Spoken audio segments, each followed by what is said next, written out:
scared me. Early birdie. Way early. Hey, I'm excited. Ready to get into it, huh? I'm ready. Uh-huh. Just chomping at the bit. Rafe's ready to go. Had the exploder. Yep. Oh, you had your exploder? Double dose of Exploder this morning. Did you really? Double dose of Exploder, and I'm on my third coffee. Let's get into it. Oh, somebody wrote an email That's why about you're early. exploder. Yeah, several people have. No, it was last night. I saw something come over.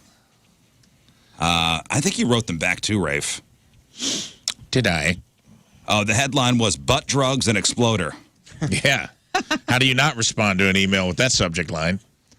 Hey, guys, maybe I'm making this up, but I seem to recall Lern mentioning her and her mom used to visit a pharmacy in Indiana called Butt Drugs. Yep. Yeah, it just Yeah, it they just have a hit the commercial. news. Yeah, it just hit the news because weren't they finally closed. closing up? Yeah. They closed up the butts. They did? Rafe, you should do ad plugs for Exploder. I talk about it enough. We do. They should be sponsoring this whole show. It's Rafe's supplement that he takes, every morning just to get him going. Yeah. Not every morning, but every day. Sometimes it's the afternoon. It's a pre-workout. It is. Yeah. And this is a workout. This show is a workout. This is a mental workout. Well, heart rate's up. Was yesterday during the game. Oh, during Do It, Bitch? Mm-hmm. Well, we're doing that again today. Oh, wow. It sounds like you're exploding at the wrong time. Should have taken it for that. Yeah. Well, Take some more. No big deal. Don't worry. I got a scoop. Well, if you missed yesterday's show, it was Team Rizz and King Scott versus Team Moon and Rafe. Lern's Do It, Bitch. She was the host. Yep. Great Excellent job, by the way. Thanks. And myself and the King won. Yeah. I also won. We made it a game though. Y'all took a 2-0 lead real early, and that is Yeah. whew, that is And there was some stressful. controversy. Yeah, a at the little end. controversy. Okay, I will. At the end of regulation, there was some controversy. Well, now we know Well- nobody can talk during the guessing. No noises can be made because there's already enough noise Yeah, with the that countdown. timer is. Yeah. Man, that is a stress factor. Yeah. Also, we lied to everyone yesterday. In fact, he's the King Scott is the biggest liar of them all. You are not undefeated in Do It, Bitch. Nope. Well, the new version of it. I You guess. lost the I didn't realize. I I- forgot about the original one that. We had to eat a nasty Yeah. jelly bean, you and I. Yeah, when it was God, the jelly I bean. apologize. That's okay. Earth. We forgive you. When it was the jelly bean version, I was undefeated. Well, yeah, originally Right. the team that lost. And I have not won since.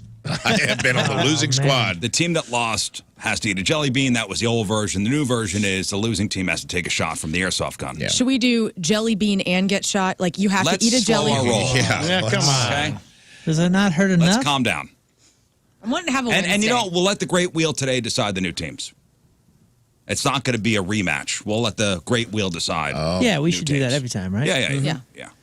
Yeah. So we could mix it up a little bit. The Great Fine. Wheel's been we'll good, play later. man. It definitely helps cut into the strategies. I mean, Sure. if one could even be employed. I like having you getting thrown in. You know what I'm Oh, saying? I like playing. I think interchanging the host sometimes could be really I interesting. love it. Yeah. I love it. I want to be involved. Okay. Hey, St. Louis is catching that smoke today. Yeah, I got it in my my weather report. Yeah, this is from STL today. I do notice outside there's a bit of a haze. Oh, yesterday, Mallory said something. We were driving. She goes, "Is it extra foggy?" And I was like, "Yeah, that and the air quality thing from the fires." Yeah, headline, Canadian wildfire smoke to hit St. Louis today ahead of triple-digit heat. Damn. St. Louis turned to catch some heavy dose of Canadian wildfire smoke that has smothered much of eastern U.S. in recent weeks, And air quality was not great right before that. As well. even reaching across the Atlantic to darkened skies in Europe. A plume of wildfire smoke was sweeping into the eastern edge of Missouri on Tuesday afternoon and was expected to linger into Wednesday morning, according to the National Weather Service.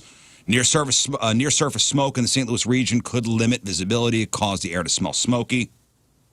An air quality alert is in effect for the region until 10 a.m. today. This is not the time to be training for a marathon outside. is what you're No, saying. not outside. Especially they're talking about older folks, talking about people with Older folks training for a marathon. older folks training for marathons. Just take a day off. Yep, the mall. Go to the mall. Yes. Man, I was going to run a 26K today. I guess I'll Yeah, cancel it. I wouldn't do Cancel that. This is the reason you should not. Authorities recommend reducing physical activity outdoors and said conditions could pose health risks and cause breathing difficulties, especially for sensitive groups like kids, the elderly, and people with respiratory problems. By late Tuesday afternoon, the encroaching smoke had dropped surface visibility to just 2 miles in Quincy, But winds should push the smoke out of the region relatively quickly. So again, that's in effect till 10 a.m. I know it was real bad in the New York area a couple weeks ago, talking to my mom. I couldn't leave the house for like 2 days. Yeah. Yeah, that thing It was brutal. creepy, man. In New York, like that smog, like it just turned orange. Yeah, it was orange. Skies are orange. Couldn't see the tops of buildings at all. I mean, and it was over like a span of, 2 hours? Like it went from everybody could see everything to you can't see anything. When you're close to it like that, I mean, this is weird. It's kind of scary to think how far away we are, and that it still could have this kind of an effect on air quality. Like when we went to Yosemite last year or the year before, the sequoias were on fire. Like they were wearing General Sherman, the big. Mm-hmm. They had it wrapped in flame retardant foil all the way up to the top. You couldn't even go because we had scheduled to go to Yosemite, and then I can't remember the name of the park, but I want to say it was like Greater Sequoia or something like that, and we couldn't even go in. But the smoke filled the Yosemite Valley, so all of these like breathtaking views were literally take your breath away because the smoke was terrible, and you couldn't. They were like, "Don't go on hikes." For the first 2 days we were there, they Don't even go out. It was wild. Walk, huh? I mean, it was like thick. You couldn't. There's a part in Yosemite with tunnel view where you come through the tunnel and you can see like everything. It's like Half Dome, El Capitan. You can look. It's It's like the view everybody goes for. You could see nothing. And you couldn't even see it. Wow. Damn. But then the winds changed and everything was kosher. But it's scary, man, to think about how these wildfires just affect they say the ecology of the whole world. In this article, it says Quebec appeared to be the source of the smoke swooping into St. Louis. And satellite imagery from NASA showed the plume of soot from Quebec's fires reaching thousands of miles across the Atlantic and creating hazy skies in Europe. The smoke there, however, is higher in the atmosphere, less likely to affect human health. Smoke isn't the only threat set to confront St. Louis this week. They're calling for a high of 103 tomorrow. The heat dome. Yeah, It seems hot. Two days in a row there, over 100, and we're not talking about heat index. Heat index is even further. Yay. All right. Isn't that wild? It's a good All time right. to be outside. And add Oh, we have Captain Jim's tomorrow night. Yeah. and add like a 20 or 30% chance of rain. So it's going to just be wet in all of that. All right, well. Yeah. steamy. Storms tomorrow, storms Friday. Well, we need, you know what, for the 4th of July weekend, a guy made a good point. He's like, everybody's going to be shooting off fireworks. We need some rain, some Sure. moisture on the ground. Yeah, 'Cause yeah, everything's going to go up in flames. Yeah, just be careful. Yeah. Be careful. Hey, if you're a pickleballer and you're of a certain age, maybe today is not the day to hit the court. Or maybe it is indoors. Indoors. Chesterfield Mall. I was just reading about pickleball. Pickleball injuries may cost Americans nearly $400 million this year. Oh, my God. Pickleball injuries. Hospitals love pickleball. Is this ankles? Pickleball injuries. Ankles and knees? Let me see here. Pickleball, America's fastest growing sport, is taking a toll on players' wrists, legs, and shoulders. And it's especially popular with injury-prone seniors, which is driving up the cost burden. Pickleball injuries may cost Americans $377 million in healthcare costs this year. You know what? Here, I'm going to accounting for 5 to 10% of total unexpected medical costs. I'm going to push back a little bit because for whatever it costs us, I bet you people that may have been inactive otherwise that are out there doing active things, Yeah, man. maybe in the long run, maybe in the long play here, it's actually saving us a little bit That's of what money. I'm thinking. Or maybe a break even. Listen, I don't know what I'll pickleball take the break is. even. I don't know what pickleball. I know what it is, but I haven't breaks. played it. I'm not like an advocate for it. Oh, man. But I am an advocate for people getting outside and doing things, and okay, or being inside. active. Yeah, or getting Just being inside active. and doing something. Yes, yeah. I mean, and it seems like a lot of people that may otherwise not have been doing stuff because they had to stop playing tennis because it was so intense, or outside. This is the next transition. That's great. That's great. Yeah, keep exercise. So maybe it's a break even. We'll take the break even. I hope That's fine. I hope so. Yeah, maybe the rewards outweigh the risks. Yeah, man. Mobility. Just don't hurt the shoulder, wrists, knees, and what else are people Hips. hurting with this?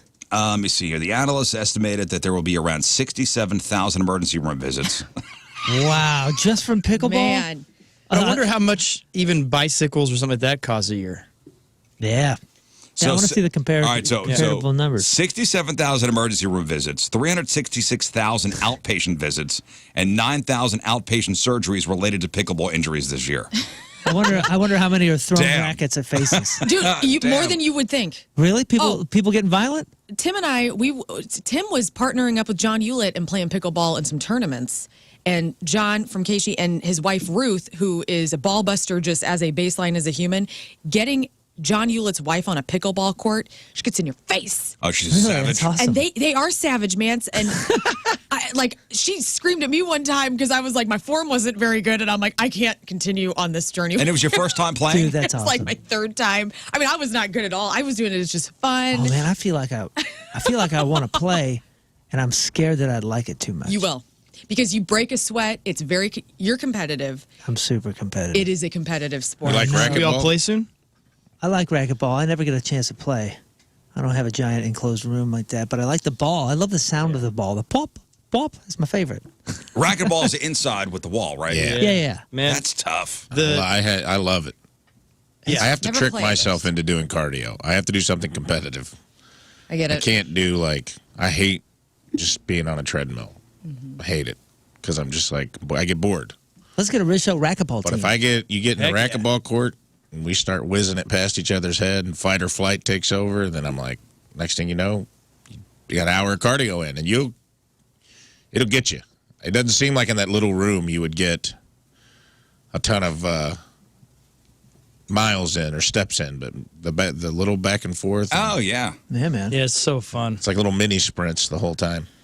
I want to play, and I feel like now the pickleball is so popular, the racquetball courts are just empty. So they're probably waiting for us. Yeah. And there's some really nice tennis courts over by me, and it's amazing. Almost every single day, empty, and they're beautiful. Like, they're brand new, and no one's on it. So tennis is also a good sport to Man, pick up right now. I haven't seen anything like this pickleball phenomenon. You know, It's crazy. the explosion, the growth. But I remember there was one point. I want to say it was late '80s or early '90s where racquetball was about to pop. It was about to pop, and just a couple places that had the money started building outdoor racquetball. Remember that? Mm-hmm. Yeah. Kirkwood had one. There was a couple, and then they just deteriorated and disappeared. Well, this pickleball thing seems to have taken hold. Oh yeah, At least for the time it's being. here to stay. For at least, I mean, just think of the advocates. It's the new CrossFit, and I don't mean that in the way that everyone's going to be insulted when I say that. But like, it's like there's some like truly committed folks. Leagues. What are some like activities that were fads that you thought maybe was gonna kind of go like axe throwing? Highlight. Axe throwing. Yeah. Axe throwing Yeah. was big for a handful of years. Mm-hmm. Yeah, it was. Axe throwing was a big thing, and I know there are a couple axe throwing facilities still in the area, and it's fine. But you don't need to do it every week. Like I feel But like that was a thing. yeah. But every bachelor party was going to a brewery and to an axe throwing place. Yeah. Let's get boozed up and throw sharp things. Exactly. Yeah. We went to one. Yeah, well, Yeah, it it's was sober. fun. It was Sober. super fun. We went to was it Valley Park? Was it the Valley Park place we went to? Yes. We went to a couple. By Bobby's place right there. Yeah. Yeah. The one in Valley Park where you could bring your own booze with you. Yeah. They didn't sell booze there. You could bring your own booze. It's kind of a nice. You know, I would like to have been in the pitch meeting for the first one. Do you know what I mean? yeah. Like, who's the guy that walked into a bank, or gal, and was like, hear me out. Bring in the plywood. You got to see this for yourself. And then he's just like in a Bank of America, just slinging axes across a boardroom and be like, people are going to love this. Sir, I need $750,000 for 10% stake. Well, that's a cool Shark Tank to get in there and pitch the first axe throwing place. You're going to have to check your hatchet at the door, sir. This is a bank. Let them bring their own booze. Well, those places were springing up all over the place. In fact, even there were mobile axe throwing. Oh, I never Which is seen harder one to of hit those targets. I know when we used to do this stuff at Big St. Charles, they used to bring like the mobile axe throwing unit out there. Wow. And they had the boards on both sides of the truck, and then the truck would take off as you throw, and That's you'd right. hit the people across the challenge. When darts aren't enough. Right. No, for real. Like everybody's dad in the 80s was playing darts at some pool hall. Yeah. And then now it's throwing axes across the room. What I wanted to be a thing are these anger rooms. I don't think there is one in St. Louis. Oh, yeah. And I want to go to an anger room when I'm real pissed off. I want to go. These are those. He would love it. Dude. It's just like I glass thought there and may all these different things. Have been one in the area. If there is, I would love to know about it because I want to go in. They have because remember during exam week in college, they would bring a beater car out to the quad, and then you would 5 swings for $5. It goes to charity. I would go out there and just go ham on that thing with the mallets. Yeah, you could book it for like a half hour. And there'd be like plates, like you could break. Yeah, windows, mirrors sometimes, I guess the bad luck thing. But yeah, throw stuff. You got the glasses on. I heard about them. I'd never been to one. I'm all about it. The best part of they have somebody brings a car out, destroy the car with a sledgehammer. And if you go to YouTube, you can watch the videos of people swinging the sledgehammers and it bouncing and hitting them in the face. Yeah, double it's mad. good. It's a good deal. I kind of felt in the same vein of the axe throwing. I guess I thought, I may be wrong because I think they're still around. I kind of thought escape rooms were going to have their I feel like they were going. I'm like, these are going to pop. And they're going up on every corner. Yeah, and every empty storefront. These are going to be up for a year or two. We did the one downtown where the darkness is. Oh yeah, I did that. A lot of them are still around. That was a good one. That was a good one. We've done a few. You know what we find? Our family ends up doing them on vacations. A lot of resorts have them now. And I think there's actually a business or two, like a chain that has them in all the resorts, at least in the Hard Rocks. And we do them there because you go, oh, I'm going to go, well, let's all go to dinner. And then they go, oh, it's a 45-minute wait. And you go, oh, let's do an escape room while we're waiting. You can get out of escape room in 45 minutes? No, we've always perished. I was like, my family and I were screaming at each other. Oh, my God, dude. I don't think I've survived one of them yet. We did a double date to an escape room, and we didn't have enough people to get it for ourselves, so we got put in there with like a 13-year-old girl's birthday party. Oh, God. So there was and it was like the zombie one where there was like a dude on a chain. Yes. Who came out of a box like the Gimp. Yeah. And every several minutes the chain got longer and he could reach further in the room. And this guy was committed to his part. Terrifying. And I wanted out so bad because of the shrill shrieking of 8 13-year-old girls. Yeah. Oh, man. Constant. Yeah. Doing nothing. Just screaming. Didn't want to be there. Mom clearly planned this. It was like the mom and an aunt, cool Aunt Tammy, who I can't swear to it, but I'm pretty sure she had a Capri cigarette hanging out of her mouth the entire. And then 8 13-year-old girls who were terrified of this guy in the box. Yeah, I think we had. I think my son wanted to go with a couple of his buddies. So and you can't go in. You have to have an adult going with you if you're under a certain age. And you sit there as an adult and you'll let the kids try to do it. And you're watching them, and you go, watch out, idiots, let me get this. Yeah. I turned into Rick Grimes. The key is up here, you dopes. Dude, I turned into Rick Grimes in that room because everyone was like, it's because I had on my jeans and my work boots. I had my uniform on. Right. And people just started to trust me in the escape room, and they're like, tell us what to do. And I'm like, I mean, the mad scientist he starts dropping some clues if you're not making progress. You know? And they're fun. Like the it was escape pretty rooms are fun, except for It's fun stress. There was a lot of shrieking. A lot of shrieking. Guys, it's a good feeling when you find the clue. Yeah. It's also a funny feeling when they start yelling at you through the loudspeaker saying, that's not supposed to move, and you rip something off a wall. Oh. Read the sign, man. Hey, everybody's saying that there's a rage room in South St. Louis down in Imperial. Let's go. Yeah, somebody by the name of Dumpster Baby just I trust. sent us a message. They said there's a rage house in Wildwood. The Smash. Nope, not my house. Smash. That's a private club. Smash Rage Room in Imperial opens at noon. I wonder what the Plans done for the afternoon today. SmashRageRoom.com. Oh, there it is. You have to put on like a onesie. Like a onesie thing. I wonder if when Donnie Fandango walks into the rage room, if it's kind of like when Ray Liotta walks to the kitchen in Goodfellas. They just know him. Oh, Mr. Fandango, we got your table right here. He goes in there all the time. He's got his own private room. Yeah, he's like 3 days a week. He's going in and just smashing everything to pieces. Let me see. Hey, somebody said... I'm trying to see the prices. Somebody said disc golf, but I want to say that has had a healthy, steady climb, and it's still going. And we don't want that to get too big. It's the right height right now. You guys don't need to get involved. $40 a person. I haven't seen long? any like... I'm sorry. I want to just, it's $40. $40 a person, and it looks like How long do you get? How much rage? Oh, 20 minutes. 20 minutes. 20 minutes of rage for $40. Huh. Okay. I mean, if you're doing it right, you're exhausted after 20 minutes anyway. Yeah. You know what I'm saying? that's a long time. I mean, how long If you're can you doing really... more than 20 minutes, you're just showing off. I've said that for a long time. Well, it's like a toddler will, peter himself out. Yeah. A full capacity rage. I mean, it only has so much gas. Disc golf. Disc golf is like I haven't seen I haven't seen like a proper disc golf course go up and then come down. They're always up, and then I just gradually see another and just see another. Yeah. I just saw a park. I mean, the park that I grew up in.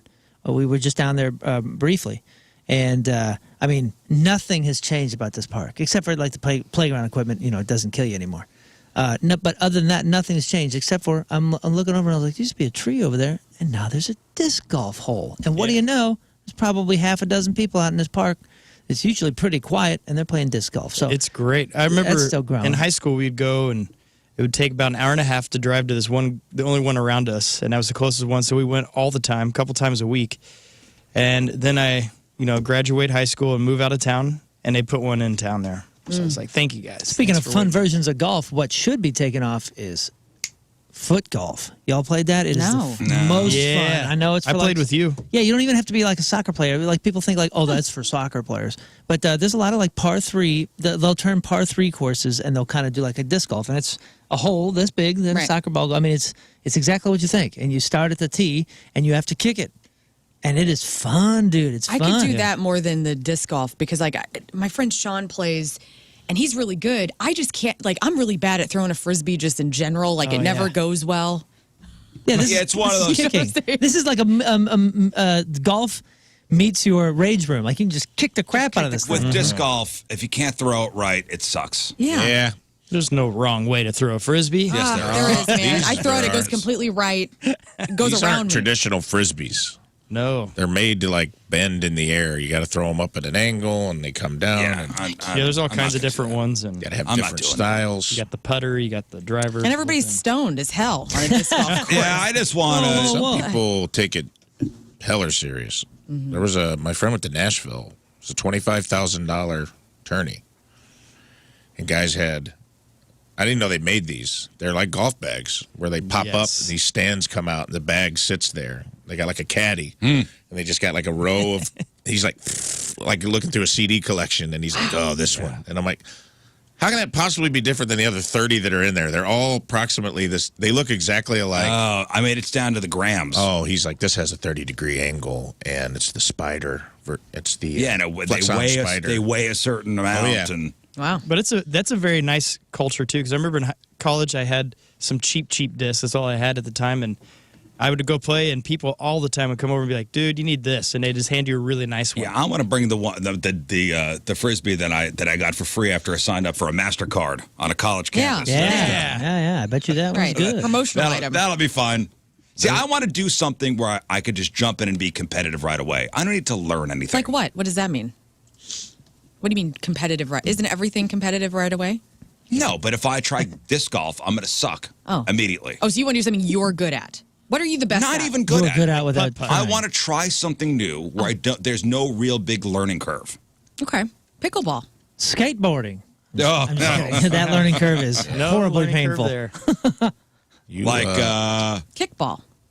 Like I'm sure like foot golf. I'd be okay at. That's what I mean. Immediately. That's why I was always trying to preach it and bring friends out and stuff because everybody enjoys it the same. Everybody. Like I know there are great pickleball players. I feel like if I played it, I would be at least competitive to the person I was playing You with. would be great. For real. I picked it up, and I'm not the most athletic person or most competitive person, but the rules are easy enough and the skill level is just good enough. And it starts slow, but then you start speeding up as you go. Really? It's really fun. And I got some buddies that are ranked and they get real into the ranking and all that. Like, oh yeah, what's your buddy's number? you can't I'm walk like, onto four, and they're like, oh, You can't walk onto a golf course for the first time and expect to keep up with the other players. Exactly. It's going to be a bad time. Yeah. In fact, they'll treat you like crap. They will. Yeah, And they know. For slowing them down. It's a lovely place. Another thing, there was one on Morganford, and I don't know. It was some kind of giant gerbil ball place. That was big for like a year or two. Do you remember that? No, what? No, I don't know. It's like you get in. It's almost like you get in like an arena. It was like an American Gladiator event. You get in those giant. You're in a giant inflatable ball. You're inside it, and you're rolling it, and you're like you're trying. It's almost like soccer. Yeah, but they everyone's had in that an inflatable. at one of the malls. I think it was like human foosball is what it was called or something. Fun. Like that. They had that at one of the malls. I want to maybe even say the Chesterfield Mall. Is that place on 94 still going? That had demo ball. You remember demo ball? You're in like a little go-kart. Not go-kart. You're in like a little bumper car. You're in a bumper car. You got one hand on a stick and that like kind of wheels the front wheel, and you have a gas pedal, and then you have is it a high up at 18 North Central? No, so 18 North Central has something similar. I forget what they called theirs. Theirs is like a goal that you like hit the ball into the circle. This is like basketball nets. Oh, I don't know. You haven't seen that? No. It used to be called demo ball or demolition ball. Oh, And it was like? there for a decade or two before anybody was doing it.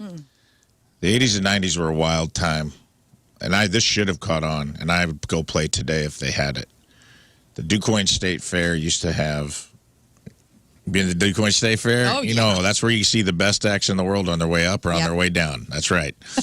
Never at their peak, but you'll see New Kids on the Block, but it will be 20 years after they peaked. Absolutely. They had this, it was almost like bumper cars on steroids, but it was like these tanks that shot tennis balls, like American Gladiator. Like American style. Gladiator. Yeah, dude. And they had targets all over the tanks that would pop down. So they'd pop them all up. You'd get in, 3 people in a tank, 3 people in a tank. You had the driver, the gunner, and then a back gunner. Oh, cool. And it was awesome, dude. And you just like went around this little makeshift arena. This guy drinking like a Keystone Light with 3 teeth. For a being little like, kid? "Get 'em." For a little kid? Oh, it was amazing. Oh, dude, that's was awesome. cool, And man. I don't to know. drive a kind of a tank shooting thing? Yeah, and I mean, it might have even just been like on an old bumper car thing that they like made these makeshift, but they were like mechanized and they were big enough to put 3 people in them. And you just drove around, and there were like they had like barriers in there that you could kind of like hide. It was almost like Twisted Metal, dude. You'd get in there and you'd shoot Did you remember this? I didn't see this, but I'm imagining it in my Loved brain. it. They had a clown that would sit in a dunk cage. Fairs in the 90s were crazy, dude. They had a clown that would just sit in a dunk cage and say heinous things to people. They had to have a police escort for this guy. Because you'd walk by and he'd be like, "Hey, bubble butt. Hey, what is that?" And people would actually get pissed. Oh, get so mad. He'd be like, "Hey, zit face." He was just like, you'd be walking by and he'd just harangue you. And like, Did they have the scale? there were no rules, dude. Nobody was out there like making sure this guy was like keeping it PG. He would say some crazy outlandish stuff. Yeah, we used to see those guys, and it was like a state fair thing or all sorts of stuff. And they would have the scale, and they would do that Six Flags thing where if they guess your weight, you if they guess your weight, you pay like $5. Yeah. And if they guess your weight within 5 pounds, they win. But if they miss it, you get some giant Bugs Bunny or some silly There's thing like that. no way they do that anymore. Oh, I don't think so. But Rafe is right. They used to insult you to try to get you to like goad you into it. Oh, yeah. And be like, "Oh yeah, oh you don't think so? Showbiz. Oh, I guarantee you, I could guess your weight Dude. within 3 pounds. Give me $5 right now, and if you win, you get Tweety Bird." I mean, there were guys that played like throwing 90-mile-per-hour fastballs and high school baseball players who this guy would get so fired up. They wouldn't even aim at the target. They'd be trying to like squeeze one through the bars right at his face. You never saw that, Rizz? The I'll guess your weight thing? I heard of it. Oh, dude, it was like everywhere. It felt like in Missouri everywhere you turned. It was Like, I they definitely heard had it at Six Flags for a while. Oh, dude, this guy was ruthless. He'd just be like, I mean, he would say crazy stuff. Yeah, and they'd have it at the Make fairs. fun of your girlfriend. He's just Like, like, no, didn't care. You're nothing's holding off hands. limits. He didn't care. He'd be like, "Oh, that your girlfriend? Or you bring your dog to the fair?" Right. And it'd be like, "Whoa, dude, you can't say that." Your ass. Woof woof woof woof. Get her a milk bone. You know, I'd be like, "God I dang, miss those times. dude is ruthless." I miss those times. You should go to dude. It's still going down. Southern Illinois, DuQuoin State Fair every year. Same I don't thing. know if that guy's there anymore. I miss What if those he times is? where just He people could took be. a joke. Obviously, he's not meaning your. Well, maybe your girlfriend is ugly. That's Yeah. okay. That's okay. That's okay. Yeah, Dude, he would maybe it had say- nothing to Maybe do your with the girlfriend bet. is ugly. And the stakes were so high only because you're at the fair.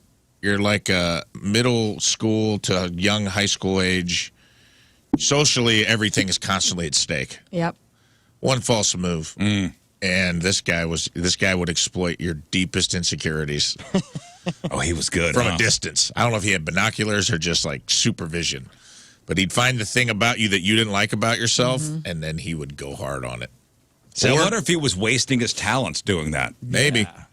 I don't know. I think that you could have been so much more. Now you're sitting in a dunk Rickles. booth at the DeCoins, county fair. That guy went on to become Governor Rod Blagojevich. Wow. And now he's back behind bars. So I guess. Yeah, there you go. Home. Now, speaking of sports that are, you think would be easy, but you get out there, paintball. Oh yeah. You think, you get a gun, you rent a gun, you put on a pair of thick sweatpants. Yeah. Meanwhile, women, we watch rom-coms, and every paintball thing that we know from rom-coms is like, oh, we're having such a great time, and we're making out in the hay, and oh, we have like green paint all over our face. Then you go out there as a woman, and you get hit with the balls for the first time, and you're annihilated, you're bruised from like. That. Well, there's wacky there's Wacky Warriors. There's a place out in Illinois called Extreme Paintball, and we went out to Extreme Paintball a couple months ago for a buddy's birthday. And you go out there with some friends, you're having some fun. Then you got the expert that's out there with the pro gun that shoots, 100 balls in a second. It's like fully automatic. And you go, what the hell is going on? And I come home, bruises all over my body. Yes. And my wife goes, why? What is the appeal to this? It is fun. It is fun. It is fun. I mean, like this primal survival thing takes over, and you're like, ooh, it's him or me. I'm gonna get him. Yeah, but if you go and you get like a seasoned paintball team, you get annihilated. And it's not even fun. Because it's complete, board game risk level strategy. Like they're just. Yeah, they got the spots. They know the spots, and they're pelting. Like I played laser tag with some comedians, like for a podcast. We'd go do an event and then talk about the event. It's like me and Greg Warren and a couple other people, and a couple of us were ex-military, and we just annihilated these kids at laser tag. They were so mad. Laser tag is these kids to 18 North Central up in O'Fallon, which is more than laser tag. It's like a tactical thing where you have like guns. Obviously they're not guns that shoot bullets. Is this like in how to like close quarters tactical stuff? Yes. How would you? It's a Call of Duty come to life. 18 North Central. 18 North Central. Oh, dude, it is so dope. It is so dope. So like close quarter training. It's laser tag with like real, close to real weaponry. Yeah, and if you want to work out with the weight of a real gun, you don't actually fire. And the feel. No. There's no firing. It is laser tag. You're wearing this. And there's somewhat even recoil to the gun. It has recoil, and man, it makes you sweat like crazy in there. So and they built a town. Oh, dude, that sounds fun. So it's got a CO2 in it, and you have to reload. They built a 2-story, what looks like a Middle Eastern town, and you are doing capture the flag games. You're doing bomb games. You're doing Call of Duty game types, and it is incredible. Remember the first time we played? It's in O'Fallon. It's in O'Fallon. We played the O'Fallon Police Department. Yeah, we play and we beat them. And we beat them. What? And we won. And we won. Nice. And we won. Now you're on a list. Dude, we were going. We won. Nice. We were going all the time. And my kids all wait, because you got to be, was it 15? You got to be 15, right? No, my daughter went. You can be younger. You can be younger. There is an age limit, for sure. Is it age? Because my daughter, my daughter was like waiting to be old enough to do it, and when she did it, I don't know. My daughter did it. She loved it. She couldn't even hold the gun up. She had like shooting from the hip. Not all of us have the last name Rizzuto. Oh, okay. There are rules for the rest of us. Yeah, are lucky enough to have. Dude, what's cool about pass to get in? Rafe, what's even cooler about it is, they have leagues and they have league nights and all this crazy stuff too, but it is on like this full-blown national system, a ranking system. So when you go in there, you are in. It's called iCombat. You're being tallied. It's like Golden Tee. So at the end of it, it'll be like, here's your MVP, and this guy's kill-to-death ratio was garbage. Wait, where is this at?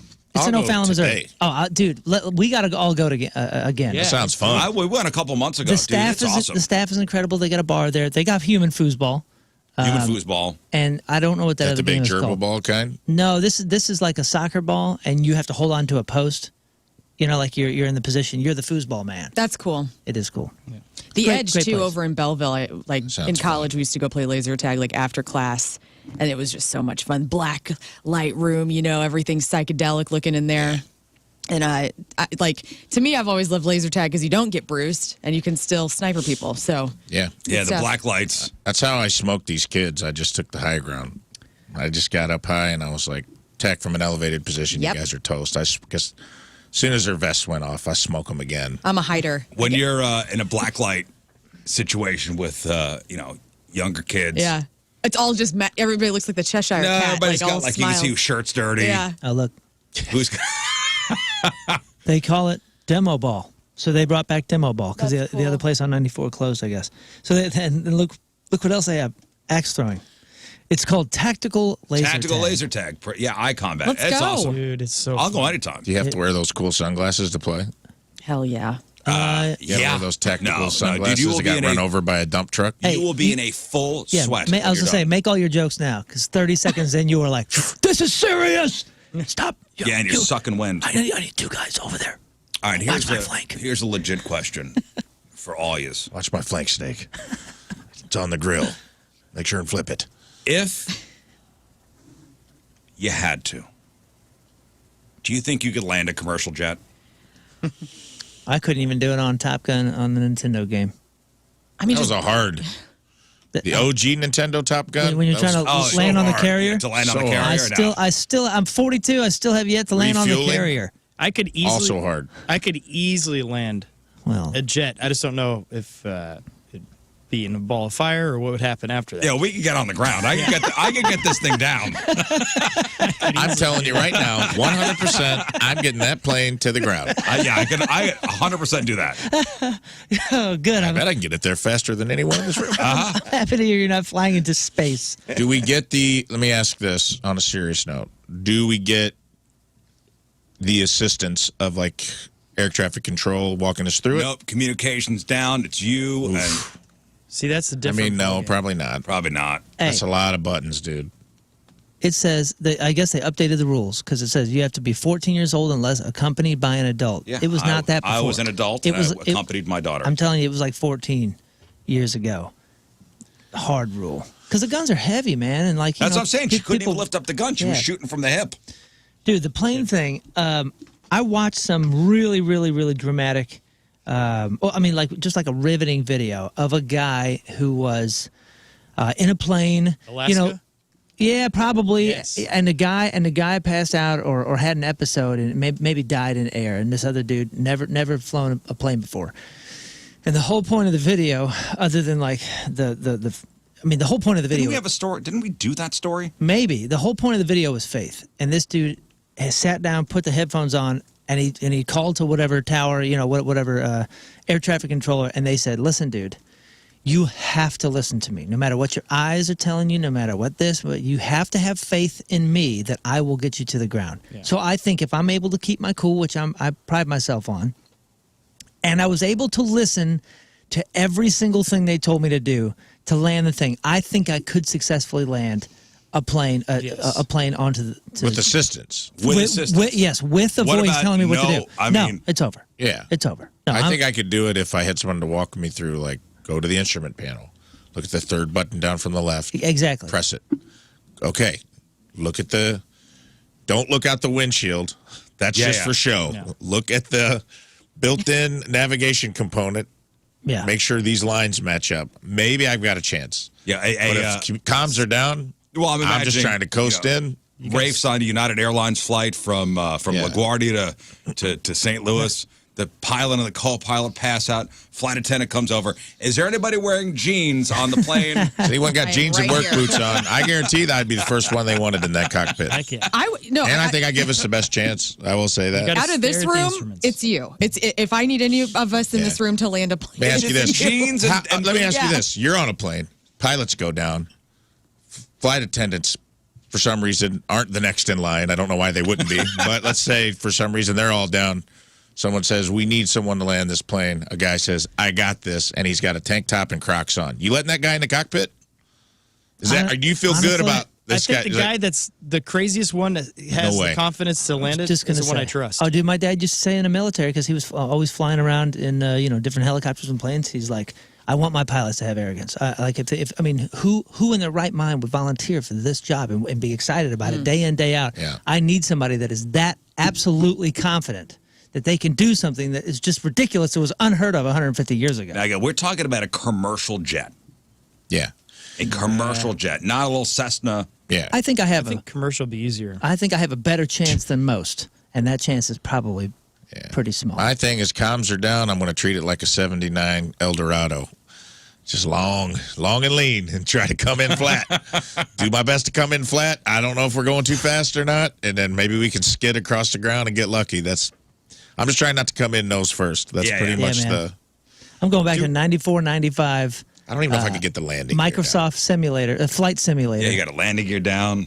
Oh, yeah. And then also, I guess, a lot of buttons. Would you even know what the instruments were doing? No, I mean... No.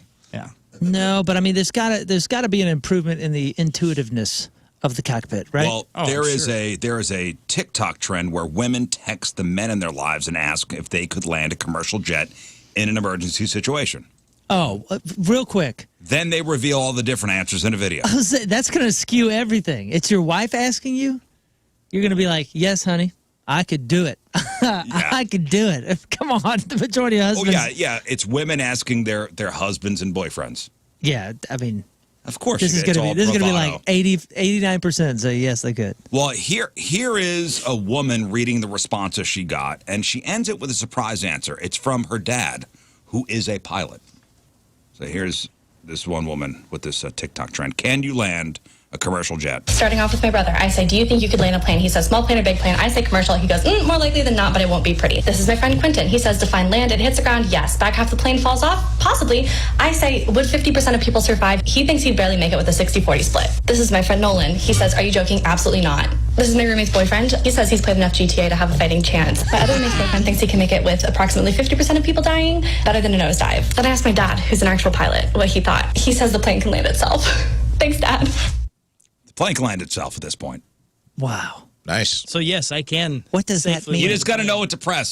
That means everything you just said about pilots, they're just bus drivers in the sky, dude. And you don't give the bus driver respect. Yeah. I think pilots get too much respect. But think of that. I'm not going down that road. When those systems fail. All I'm saying is, everybody's lining up to shake the pilot's hand. Thank you, thank you, thank you. You ever been on a Greyhound from Indianapolis to St. Louis? A guy will get stabbed on the bus, and the guy still has to get everybody where they're going. People on the plane compared to a bus are on great behavior. That's the best behavior. And the worst plane ride is the best Greyhound bus ride you've ever been on. There's 18 crying babies on a Greyhound bus. We don't even know where their moms are. They're just a pack of wild babies that live on a Greyhound bus. They live in the bin storage. They're up there crying, playing poker, drinking booze. Who knows what's going on? Just a bunch of crazy feral babies. 3 people got stabbed. But this guy's he's not even looking at the road. He's just looking behind him. All right, Ryan but at the same time, you don't shake his hand when you get off, do you? Yeah, you know why? Because they're handing out licenses like free samples at the mall. Not bus. Oh, yeah. All right, so Ryan on the instant feedback. If a plane is going down and all of us are on the plane, we're the only ones left. Here's how it would unfold. This is according to Ryan on the instant feedback, and you know what? I think he's right. He's got it right here. He says Rafe has landed in the plane. Rizz is already drunk and can't fly the plane. Moon is watching the plane crash while saying, what a wonderful world that is that we could crash a flying machine. Look at that. Look at that national forest over there. Aren't we lucky? Scott is praying. What a view. What a final view. This is gorgeous. If there's any time to do it, it's now. Isn't it amazing? We're in a tube in the sky.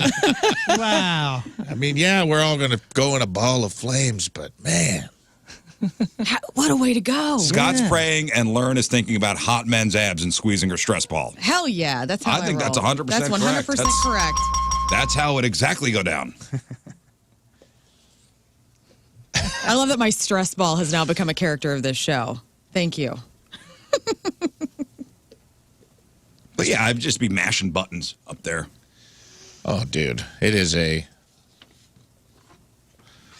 OCD nightmare up there in the cockpit. I mean, have you seen all the switches? I'm willing to bet 90% of them don't do anything. That's what I was going to think. They're For show? Yeah. 90% of them, just for show. Yeah, I just think have 90% leftovers of the at the switches factory. in the front of a cockpit are just like, hey, we got to make people feel like We're doing something. mission control, click, click, click, click, click. But it's really just like 4 buttons. Where's- 4 buttons and an automatic landing. Before they close the door, you always see the pilot going, over his head, flipping things. Those switches don't do nothing. That's nothing. That's an air It's just vent. showing. I think it's a mini fridge. I think the buttons all click, and then when they close the cockpit, he like opens it up, and there's just like some Jägermeister in there, and they're just partying up. You're now on every no-fly list. Congratulations. Well, Where's the live stream of like behind a pilot? I'm sure it exists where you can actually watch pilot do his thing live and just sit there for hours and watch it. Because that's something that I'd be interested in. Like how often are they flipping switches? Yeah. Do they bear down on that steering wheel thing or do they pull up? I'm Are sure they you drinking? I'm sure you could YouTube it. Are they drinking? I hope not. I thought they had to. What happens, like what is the conversation between the pilot and the co-pilot? Hey, just remember, there were days where they used to bring kids during flights up to the cockpit. Right. What are the conversations? I don't know, but in between, it's a lot of, Yeah. how you been doing today? Cheryl, yeah. 35,000 feet. Have you guys ever been on a private plane, private yeah. jet? No, we're- he has. Twice. Talks I've about it a lot. done it once. Seriously, you do it, it will ruin you for the rest of your life flying. you've been on? Been on. Twice. Just Oh, one. well. Explain. Double queens. Explain. Yeah, what happened? What happened? How? Woohoo, Why? man, that's So- the way to go. The private plane I was on took me home from New York to St. Louis. Damn. Because a person I used to work with knew somebody in a big old company that has a bunch of private planes. And so that whole situation where we are literally like running in Central Park that morning, nice little run. Oh, I'm going to go pick up some New York pastries to bring home to Tim. Okay, great. Get everything. Hey, we need to be at the airport by 2, private lounge. Would you like some champagne before you board the plane? Yes, I would. Okay. Let me look at your license. Okay, you are who you are. You can carry everything that you have accumulated from your New York trip onto the plane. So I had all these pastries that were made that day. Oh, yeah. Wow. Get in there. Flight attendant, the lady was so sweet. Vegetables, fruits. What are you hungry for? Oh, I'd like some toast. Okay, I'll make that for you. I was trying out everything in that plane. You can talk to the pilots. That door is open. So if you have a question about anything, you want to see what's going on, you can just go up there and ask them. The seats are so cushy. There's only like 6 of us on this plane. And they swivel all the way around? They swivel all the way around. Everything's white and clean. I was like, I got to go to the bathroom because this is going to be excellent. The bathroom is like the size of a normal bathroom. That's awesome. It was just, so I came home. What a dream. And I was like, how am I ever going to fly coach ever again? Whose plane was this? This was, I can't name names because the person who connected us didn't want me Can you ask gloating. that person to connect you if they're going to L.A. in July? Because I need some private I wish I jet was friends with this access. person. I knew this person because of a person that I used to work with. All right. Are you also not at liberty to discuss whose private plane you've been on? No, my wife used to work with a woman who had married into a very, very wealthy family. Very nice, wealthy family.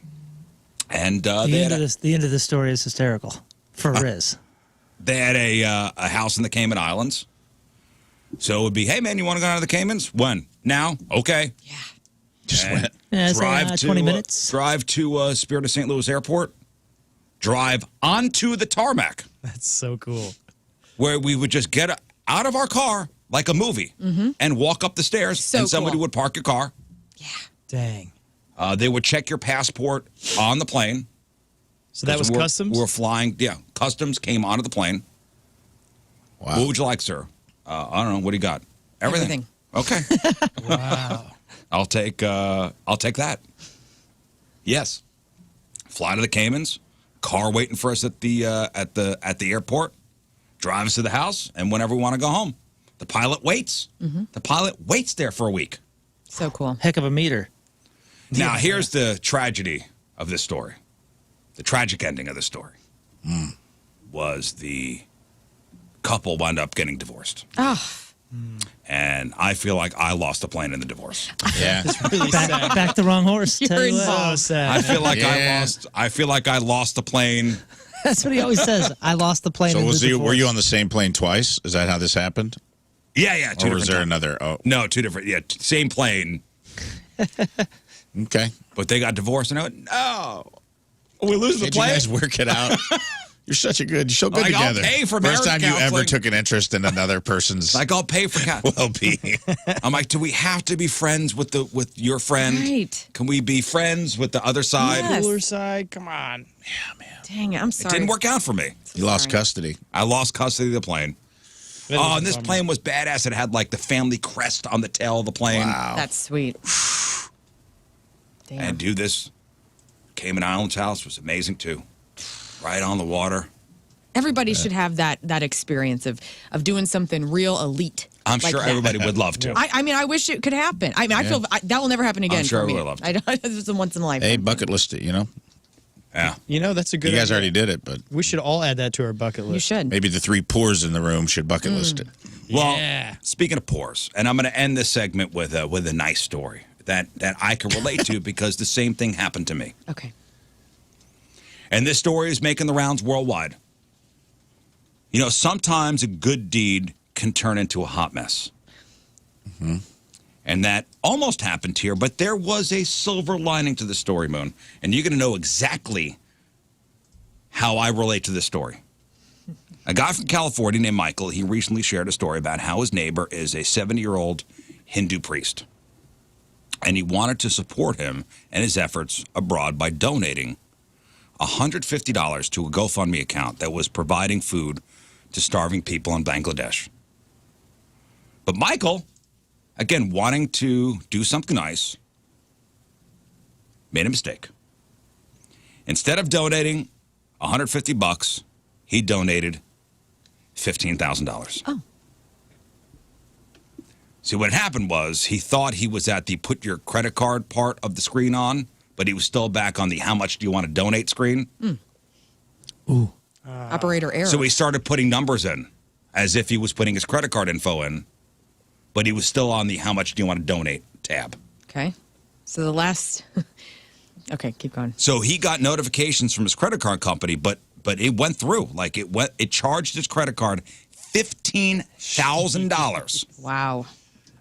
instead of the $150. So Michael contacted GoFundMe, was promised a refund, but before it was processed, the charity saw the huge donation. Come through. Because before this donation by this guy accidentally, this GoFundMe had and it had been up for a while, had maybe 1 or 2 donations. Mm-hmm. And all of a sudden they see $15,000 come over. Holy cow. Hallelujah. And the person who runs the charity organization in Bangladesh sent Michael pictures and videos of people in Bangladesh graciously thanking him for the massive donation. Oh, Oh man. my gosh. Holding signs saying, "Thank you, Michael." Oh man. He said this is a good story. He's thinking, oh my God. Holy smokes. Oh, man. So I can't afford this. Right. $15,000. I meant to donate under $50. So Michael had no choice but to explain the error to somebody involved in the campaign. Like, hey, let's slow our roll here. Yes. Let's not jump to Michael as the savior, and has fed. We're dedicating a bridge to Michael. Yeah. And even though he couldn't actually donate $15,000, once his refund went through, he went back and raised his donation to $1,500, which again is nice. Wow. So some might say he was guilted into that, and maybe he was, but there was nothing nefarious about it. It was just innocent appreciation. And credit to Michael for really stepping up for these folks, by the way. Yeah. But Michael says the charity's host was incredibly gracious and understanding, and he was told that the $1,500, still made a huge impact on the community. But here's the good news, because Michael did deliver. Michael originally told this story on Reddit, where it went viral. Several TV shows picked up the story. And even more people heard about the campaign and Michael's donation, and then they started tossing in a couple bucks. So the GoFundMe's original goal was $26,000. They've now raised more than $120,000 because of That's awesome. because of the mistake and because of the news Yeah. that people picked up the story. That's fantastic. Now my story goes like this. and Rafe knows, mutual our friends, Jeremy. Yes. So his son was having a birthday party, and the invitation said, in lieu of gifts, donate to Smile Train, which is a charity that helps kids with cleft palates. So I wanted to donate $50. Mm-hmm. Instead, I accidentally donated $500. Oh. So after it all went through and I got to the final page of thanks for your donation, I saw $500 and go, oh my God, I need to get this money back. I didn't mean to. So I called up the Smile Train organization and I said, hey, my name is Scott Rizzuto. I just made a donation. And they said, no. Oh my God, thank you so much. This is amazing. $500, you can help, so many kids out. Yes. And I go, I'm going to need that back. Yeah. I'm going to need 450 of that back. Yeah. Oh, you can help one kid. And they said, oh, we've never had that before. Yes. I'm just an operator here. I don't know what to do. Again, we've never had this happen. And have to we've never had kick you over to a manager. So moronic do such an idiotic thing before. Because they were like, oh my God, thank you so much. This was like a volunteer, phone bank operator. Right. Oh my God, thank you so much. You've helped so many kids. Yeah, I'm gonna need, most of that money back. And again, this never happened. So kick me over to manager. Manager goes, oh, I see your donation. Thank you so much. I'm gonna need that back. Oh, okay. Your refund is, it's going to take a couple days to go through. Yeah, it's fine. Just I want most of that back. They wind up not refunding me, actually. Wow. And I still get letters from the kids that I helped. That's good. Right, Once a year. They didn't do anything for you? No. And this is when I was doing the show at Woody, and Woody was sitting across from me. And he goes, you are probably the biggest a-hole I've ever met in my life. Well, my question is, what did they say to you? Were they like, once the button's been clicked? They said, sorry, bro. They basically said, we can refund you. It's going to take a couple days. They never did. They never refunded me. They gave you the old shell game, the 3-card Monty. Just wait a couple days. You should see it come in your bank account. You should see it come through on your credit card receipt or whatever. They're like, if he calls back 2-3 times, maybe we'll do it. They waited you out. I think they did. They smoked you out, dude. Wait a couple days, you'll forget about it. Well, and Woody had guilted me so much into, like, hey, don't push this. But you help so many kids. Every year they send me stuff. That's fantastic. I think I'm some kind of deity in whatever. Awesome. Saint Rizzuto. In cleft palate world? Yeah. No, whatever part of the world they're from. That's somewhere in Africa. Well, that's good. You did It's good. like 3 kids. It's 3 kids that send me letters every year. That's awesome. Actual letters, like this isn't like the organization is typing them. Like these are the kids actually send them to you?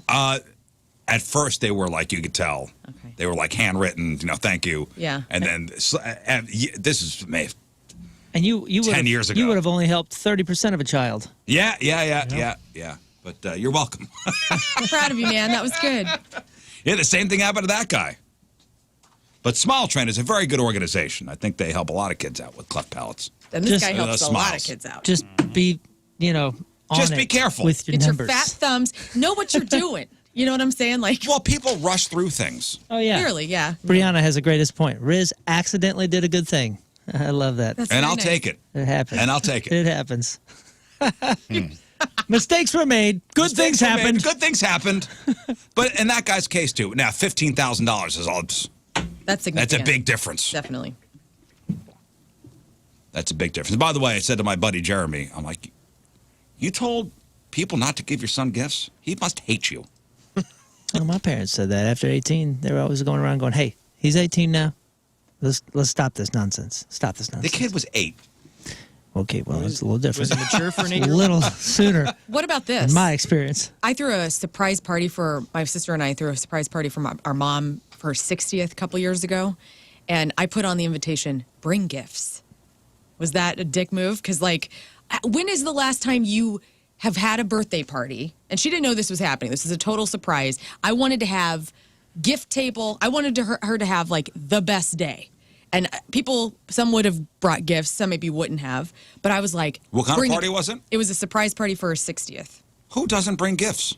No, I know, but like to a birthday. But it was an adult birthday. Sometimes you don't know. Are you having like a little soiree? Is it just a get together where you get the little balloons that are black and you're like, you're going to die soon. And then it's like, catered and you just hang out. We had an open bar, like I paid for open bar, some hors d'oeuvres. Yeah. So it was like a wedding reception, to be honest. Yeah. But I was like, bring gifts. And I guess that's okay. It was so cool because there was a massive table just full of like wine and sentimental gifts and stuff. And I just thought, I don't know. I'll be honest. That sounds kind of cool. All right. I can't remember the last time as an adult, other than maybe Christmas, that I got to sit down and just by myself and be like, these gifts are all wrapped up for you. Unwrap them all. Yeah. You don't really get anything for your birthday anymore.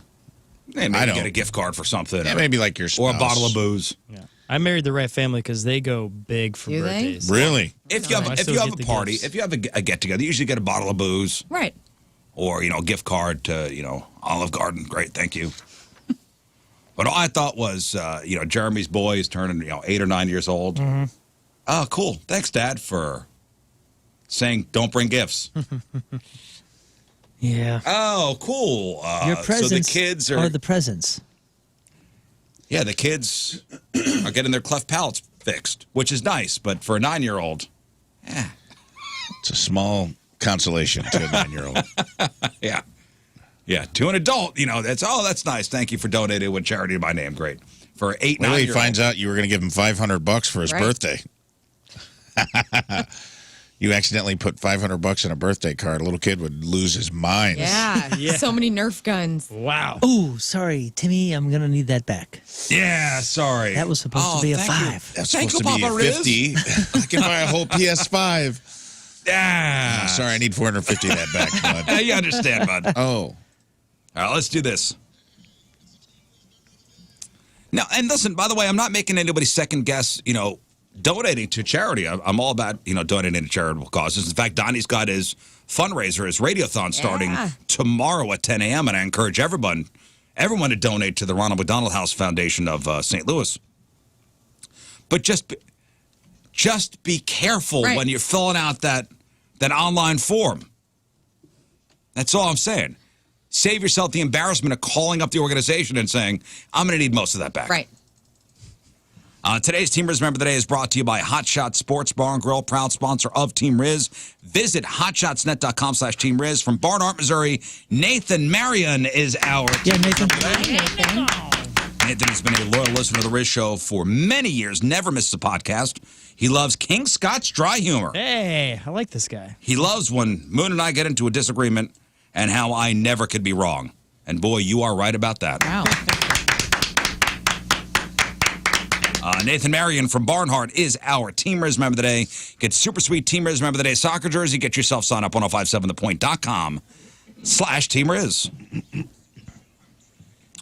All right, we will take our first break of the morning. We'll come back with Crap on Celebrities. It is 7:10. It's Wednesday. First look at the traffic and weather. Moon coming at you. Traffic brought to you by Worldwide Technology Raceway. There's still a lot of racing left in 2023 at WWT Raceway. IndyCar returns August 26th and 27th. Get your tickets now. Lane blocked due to a crash, 270 northbound at 70.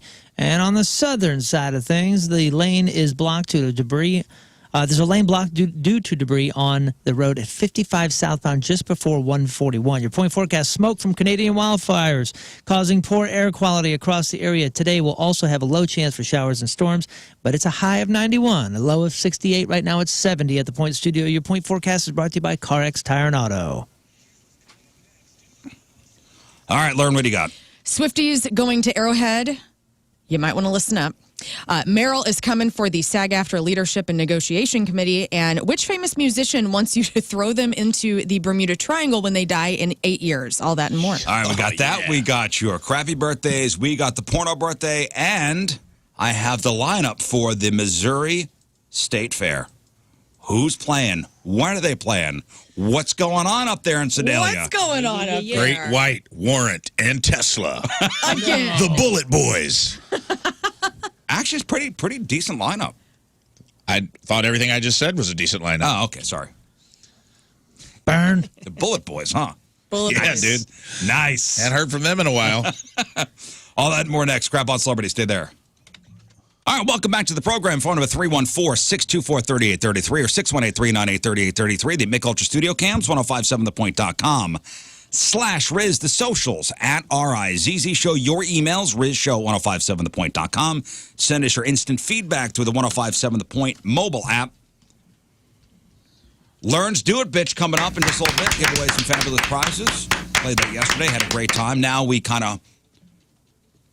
We have a better understanding of the rules. Yes. And what to do and what not to do. Right. You can't be... I can't be hooting and hollering during the timer. No, you cannot. Not till it ends, and Not then you till can it hoot and ends. holler. Just be a good sport. Yeah. Moon. Yeah, You Moon. did not have good sportsmanship Just be a yesterday. good sport, Moon. That's all we ask.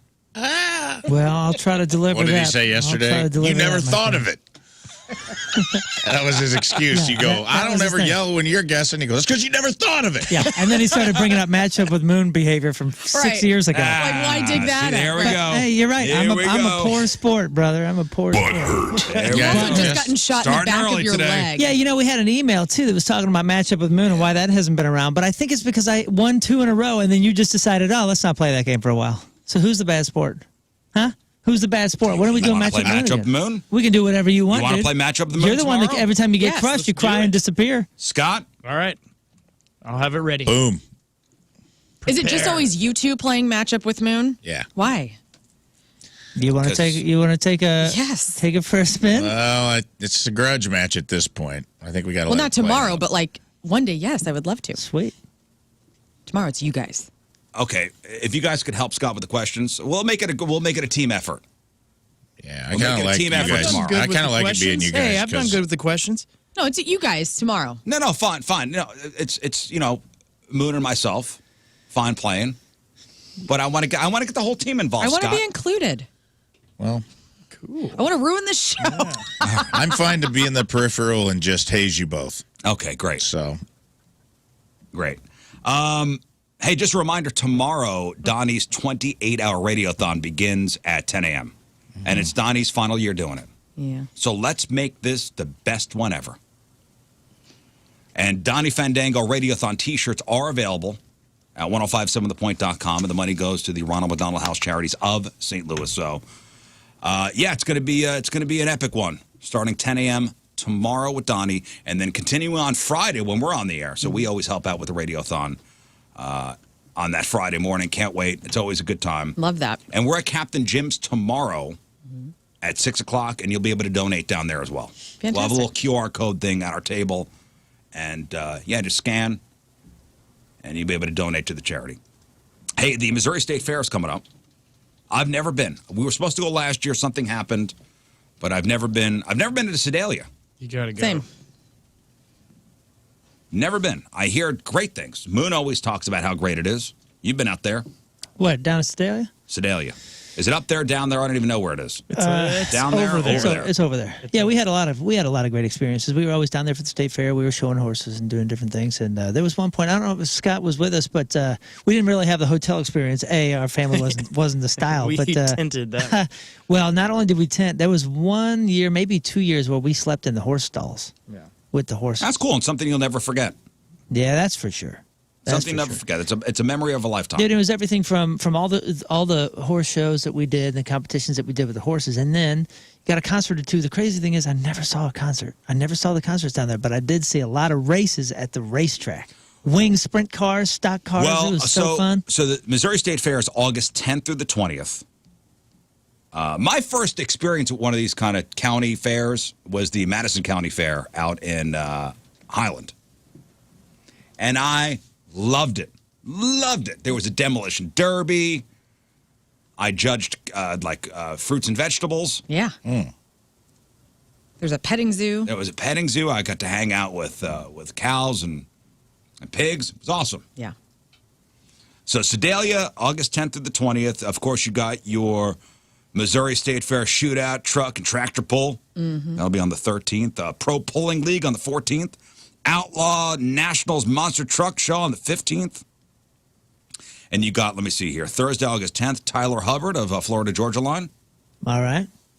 Laney Wilson on August 11th. All right. Nice. Great. August 12th, Three Doors Down in Candlebox. Candlebox. New band. Candlebox. Did they do last year? I feel like this Three Doors Down thing has happened a time or two at the State Fair. Am I wrong? Well, it sounds like it'd be right. You know what I'm saying? Yeah, Like, I feel like this is not their first rodeo. no. Friday, August 18th, Nelly. What's up? Hey, that's wild. And August 19th, Riley Green with Randy Hauser. I don't know who they are, but they sound Official. State Country. Fair worthy. Yeah. Country sound music. familiar. Phil Vandal will be there. Looking Who? at this, I'm looking at mostatefair.com, the lineup. Phil Vandal, I don't know who that is, but he's sitting in the middle of what looks to be a flower of just all sorts of different guitars. He's just in the middle Nice. of it. Who's playing the beer tents? Because that's when it gets super fun at the fairs. I saw Joe Diffie play the Budweiser beer tent. R.I.P. Not even the grandstand. R.I.P. R.I.P. Joe Peace. Diffie, dude. Put on a great show. He played at the beer yeah, tent, man. huh? Oh, dude. Played the beer tent, crushed it. You might as well have been a stadium to him. Welcome to Earth. Yeah, he has some bangers, man, and he played them all. They all came out, and all his whole band came out in matching mullet wigs. Yes. Or maybe John Deere Green. John Deere Or Green. no, Yeah. Brought Me Up. One of the songs. I don't know. It was funny. The Mule Kicker Cloggers are going to be up there with their tap shoes. Check these people out. I think I've seen the videos of this guy on TikTok. Just the guy that's, These are a bunch of people. yeah. That one guy, though, really gets after it. Wait, is it the great dancer that everyone's like, how does he do that? Yeah. Yeah. You know exactly what I'm talking about. Yeah. When's the barrel racing? Are you going to go down and watch any of that? You should watch that. And just, not going. Just see that's what we did I as thought kids. we were going. No, I'm not going. Oh, I thought you were going. No. What? Oh, man. You just said you wanted to go so bad. Yeah, I got plans this year. Well, we have this is during your birthday, so I will give you that. You are kind of busy that week. I'm busy that week. My mom and brother and his family will be in. Yeah, that's a great time Yeah, to I'm take going to take them to Sedalia. Yeah. Well, Mrs. Rizzuto would probably really like this. missing out. Yep. You Just got to tell get him. I'm going to go. We were man. supposed to go last year. I forgot what happened when we didn't go, but I don't know. Listen, that lineup is not, I'd go see Nelly. What? I will get Candlebox is going to be at Del Mar Hall, and they're doing their farewell. That's coming up. And I so- feel like last year's lineup was a lot better. Didn't ZZ Top play last year? Yes. Ooh, that sounds familiar. Was it I believe ZZ so. Top or just Z Top? It was right Like a before. cover band. It was. I think it was It right ended up before. being Z-Top, right? I thought it was right before. He passed guy- away. Oh, because died. then they Yeah, played Dusty- St. Louis And and he died. They played Washington. Dusty passed away, right? Dusty, Dusty passed away. Billy and they- Gibbons is still rocking. Oh, yeah. and Frank Beard. And they got another guy that now looks like Dusty Hill. But they played Washington Fair. Yes. That's right. That's what they did. Like that was the first gig back, I think. Yeah, after Dusty died. After Dusty died. They took like a week off. It's Well, no, ridiculous. Dusty Hill's last wishes were continue the band. Continue on. He was very adamant about that. With Trace Atkins with Lone Star. Last year? Yeah. Oh. Tesla with Fuel. Told you. Oh, that's what it was. Yeah, Tesla. Tesla's I playing. knew it. Sam Hunt with somebody else. Let's see. The ZZ Top Yeah, with there it is. Goodbye June. Yeah. Charlie Crockett and Stoney LaRue. Oh, Charlie Hey, Crockett's Charlie's awesome. good. Casey and the Sunshine Band Let's go. Yeah. with the Four Tops. And let's go into the time machine With the to Four last Tops? year, right? That's Yeah. right. And That was Justin last Moore year's lineup. with Right. Hank Sanders. I'm excited. What happened this year? Take me back.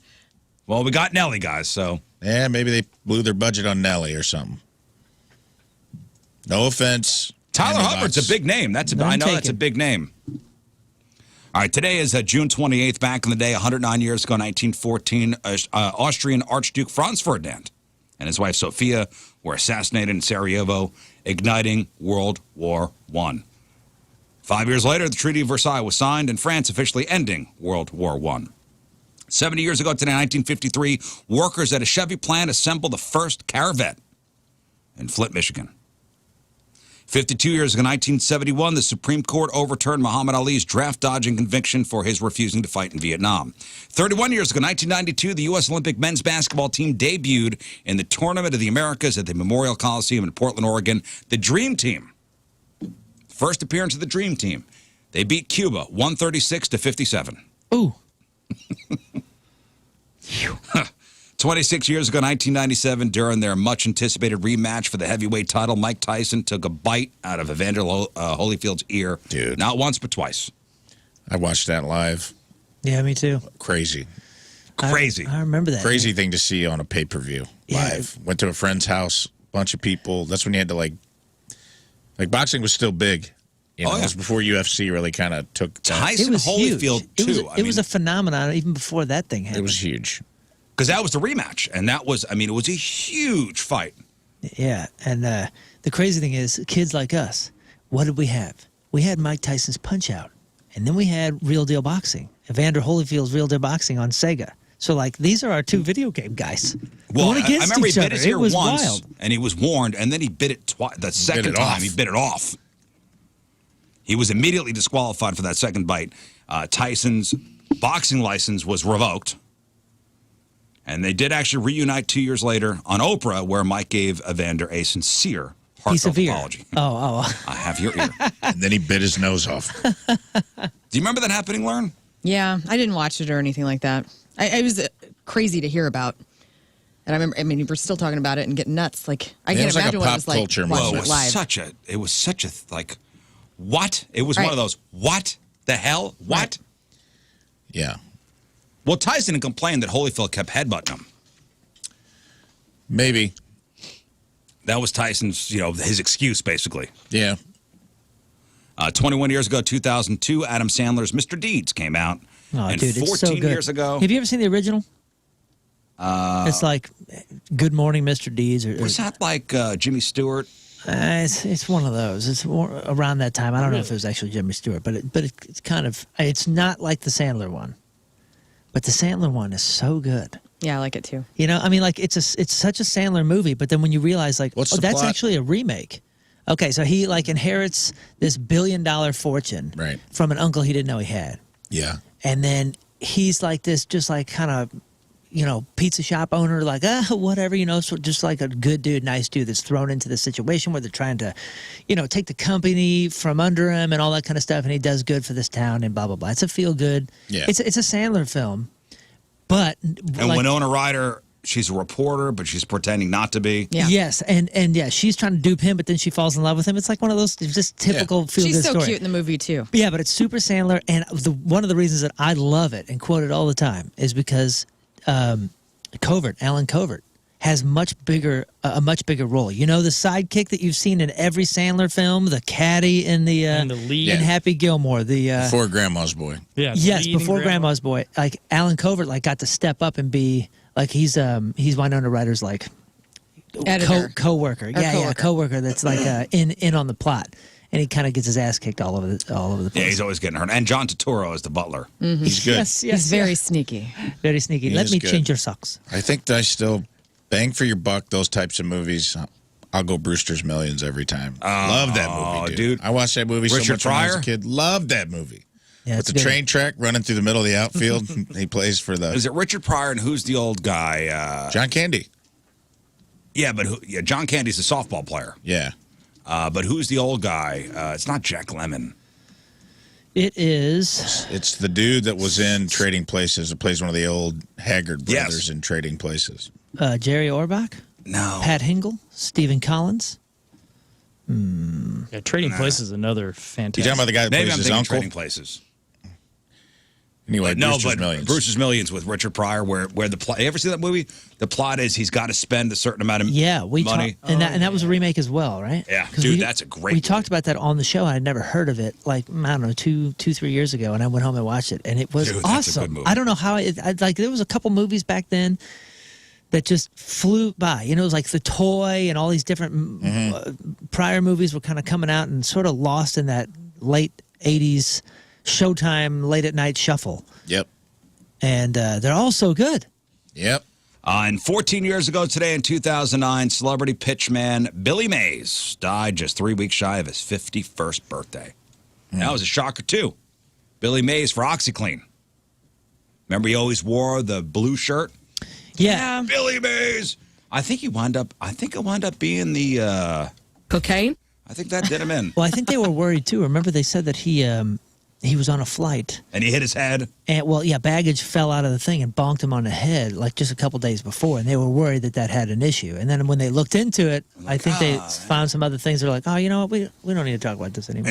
Yeah. Dude, do you think he uses just for men? Because the beard. Oh, yeah. I mean, how is his He had beard shoe so polish rich? beard. Yeah, he had shoe polish beard. Yeah. Billy Mays. Flex Seal. He just sprayed it on. Yep. Billy Mays here. And that's what happened back in the day. All right, time to find out what's going on in the world of music and entertainment with your crap on celebrities. Real fast, though, Billy Mays was honored. The people that were carrying his casket outside of the church all wore the blue shirt. They're all in the Billy Mays blue shirt as they're carrying his That's casket. tight. All right, your crap on celebrities brought to you by Bright House Plumbing. Call the best. Flush the rest. BrightHouseCo.com, 636-600-0188. We have a new host of Wheel of Fortune, and it is Ryan Seacrest. Yeah. Boring. Super boring. I don't know why it's super boring, but it is. And he's nice. I feel like that's just like, that was the easy way out. Of course it is, Ryan Seacrest. Well, I saw he was leaving the other show, and I was like, he's going to do it. Ryan and Kelly, right? He was on with Kelly. Yeah, I Ripa? thought either Jeopardy or Wheel of Fortune. I'm like, he's going to take over one of these Merv Griffin juggernauts. Yeah, I mean, listen, he's a very nice guy. I have nothing against Ryan Seacrest. He's a good host. Yeah. Started in radio. He's actually started doing nights at a radio station in Los Angeles. Doesn't he still have a radio show? Yeah, but it's like a syndicated. I think he just shows up, says a couple things, and leaves. But he started out doing nights. He wasn't even supposed to get the American Idol job. Dunkelman, dude. Well, there was Dunkelman. There was another guy, another DJ out in Los Angeles, who they offered him the job instead of before Seacrest, and his program director said, "No, you don't want this. Oh. You don't want this." Wow. Wonder if he's going to be like, okay, let's see how many E's there are after the break. I feel like Ryan Seacrest was the easy way to go. It was the safe way. I really wasn't rooting for anybody, but like Whoopi Goldberg really wanted it. Mario Lopez. I don't know. I think I'm happy for him that he's getting an opportunity in show business. Yeah, right. Yes. Another This is an opportunity. for his Yes, brand. maybe. Yeah. Nothing against him, but it would have been nice to see somebody that like maybe kind of came out of nowhere that was looking for a break. That's what I was kind of what I was Mark kind of. Summers. Like the hell Eric with everybody Andre. else. Not that I watch Wheel of Fortune anyway. Right. But here's the next question. So Vanna White, I don't know what her deal is. Is she going to retire? What, is she going to stay on? She wants more money, and I bet if they don't give her more money, she's out. Okay, so who's going to be the new? Who should they pick for the new letter turner? Can I pick it? You're too short. No, not me. What? Up No. there. Up there. I can't reach it. Can somebody? You have to be at least Step 5'8". God damn you! They got it. She's got I can say that because I'm short too. I know. She's got to walk, right? No, you know what? I don't think you want to be in a transitional thing like that. You have been a legend, an absolute legend with this Right. era. The Why giant overlap the ship. next era? Don't It's do not that. really a transitional thing. Ryan Seacrest, he's just going to go right in. It's No, gonna be- no. There's still a transition. I think it should have been the other way around. Losing Pat Sajak, like, I mean, that's big, dude. Like, let's just have a shift. Let's have the full shift. Vanna, go. You're out. I think the shift should have been Vanna goes host. Seacrest turns the letters till she's ready to go. I'm down with that. Yeah. That And would've been cool. Seacrest takes over, and then we bring in a new person. You know what that Hell was? yeah. Did she Vanna ever? deserves the bump, dude. Did she ever play host? She could host that game. She's been doing it for 20, Yeah. That's what I'm saying. 30 years. I know she knows Do you think the she rules. wants to? Did they ever ask her? I don't know. Probably not. They should have. That would have been great. I don't know. And- They should have bumped her, though. They should have bumped her So into Pat's role. who in pop culture now could be the new letter turner? Margot Nope. Robbie. Let's go. No, you know what? Nobody could. Just everywhere I need her on every screen of I'm my sure house. she'll walk away from the Nobody. Because, Eliminate the lucrative position. movie deal she I can has see right her now. doing it. no, I don't know if they'll eliminate the position. They might do something silly or fancy or different. But what I'm saying is, I don't think there's a lot of people that want to be in show business or could be in show business and just do that job and not want something more, something else. What about me? What about me? What about my fame? What about this? But it can't be like Price is Right, where the hot people are just like silent and just smiling. Like Vanna White at least had some like back and forth with Pat Sajak and like a personality a little bit. She wasn't completely talkative. What if they get Dunkelman to do it? How mad would that guy be? Like, listen, we actually found something for you. He's like, finally, I'm out of Seacrest shadow. Well, not so much. Not so fast. We want you to come turn the letters on Wheel of Fortune. You don't even turn the letters. You just press a button. Right. You see it as like I love that you're taking that as lazy. Like turning the little thing There's was a little physicality to it. There's a little physicality to turning the letters. Do you think they're going to be looking for like a partner, like a partner personality, kind of like Twitch was for Ellen? Yeah. That kind of. Okay, I hope so. I can see that. I guess. Yeah. That makes sense. It's got to be something like that. Some kind of. So who are you envisioning? Because I can't even. I got nothing. Seacrest? It's going to be a Kardashian. We got to talk to Clownvis. He's like an everyday whale watcher. He's a whale watcher? Whale watcher, yeah. Like knows You should ask knows his stuff. Yes. In sad news, recreational hikers in California, Mount Baldy, found the remains of actor Julian Sands, who has been missing for the last 5 months. Sands was in movies like 1985's A Room with a View, 1989's Warlock, and Arachnophobia from 1990. He was 65 years old. So they're still investigating as to why he died, but they did identify the remains as Julian Sands. How crazy is that? So these Where hikers. was this at? This was in Mount Baldy, California. Dang. People are on a hike, all of a sudden find remains. I don't know if it was just like a skeleton or what. Like, but he's been missing for 5 months. They've been looking for him. Somebody said Meghan Markle would be a good letter turner. That's I can see that. She won't do it. No, well, then it'd be all about Meghan Markle. Well, it's always been It's kind not of about Vanna.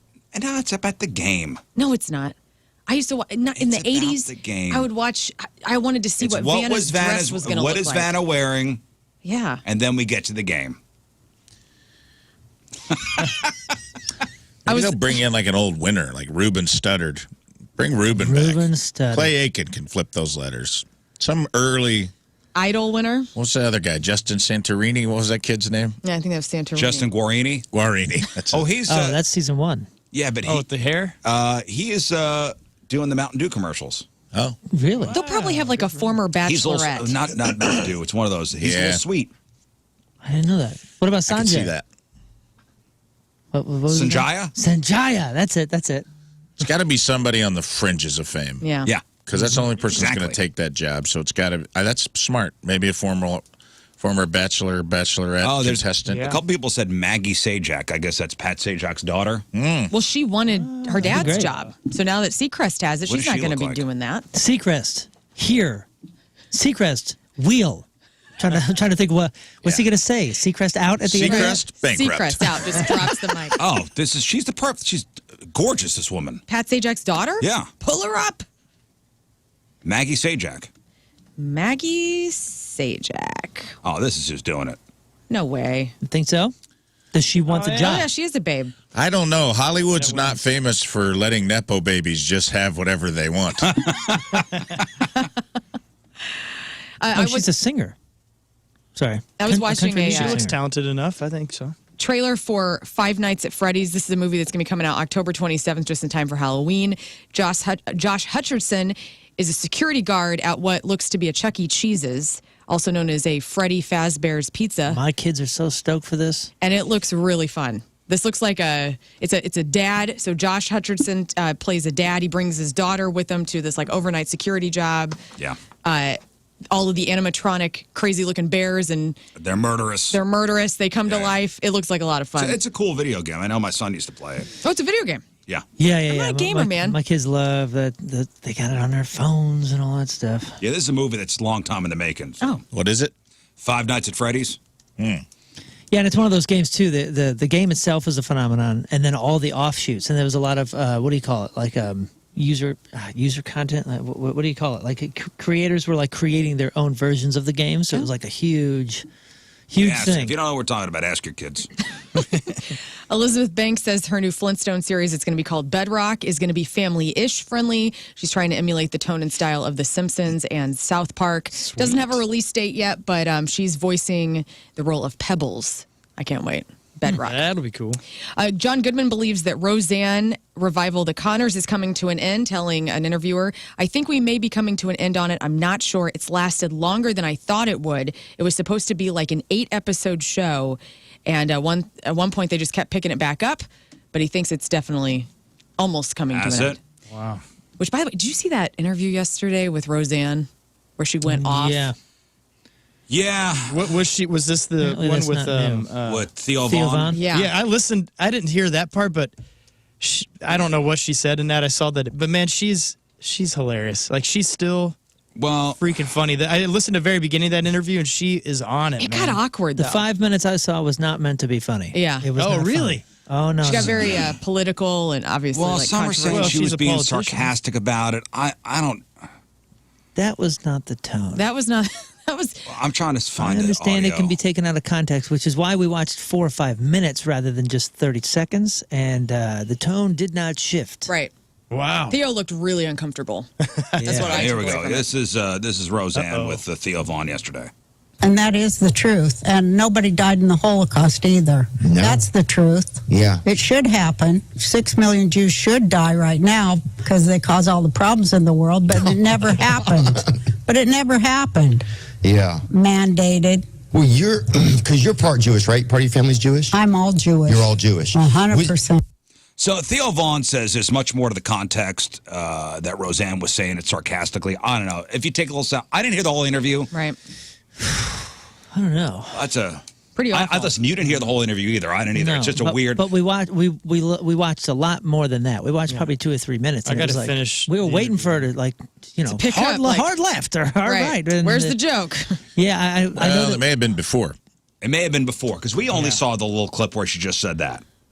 maybe so, but she's a pro. She knows that if she says certain things for 2, 3, 4 minutes at a time, then I'm not possibly I'm not be defending taken out her. of context. I'm not defending her, but I'm not going to jump to because I didn't hear the whole interview. I do like Theo Vaughn. Yeah. Like I'm a fan of his. Yeah.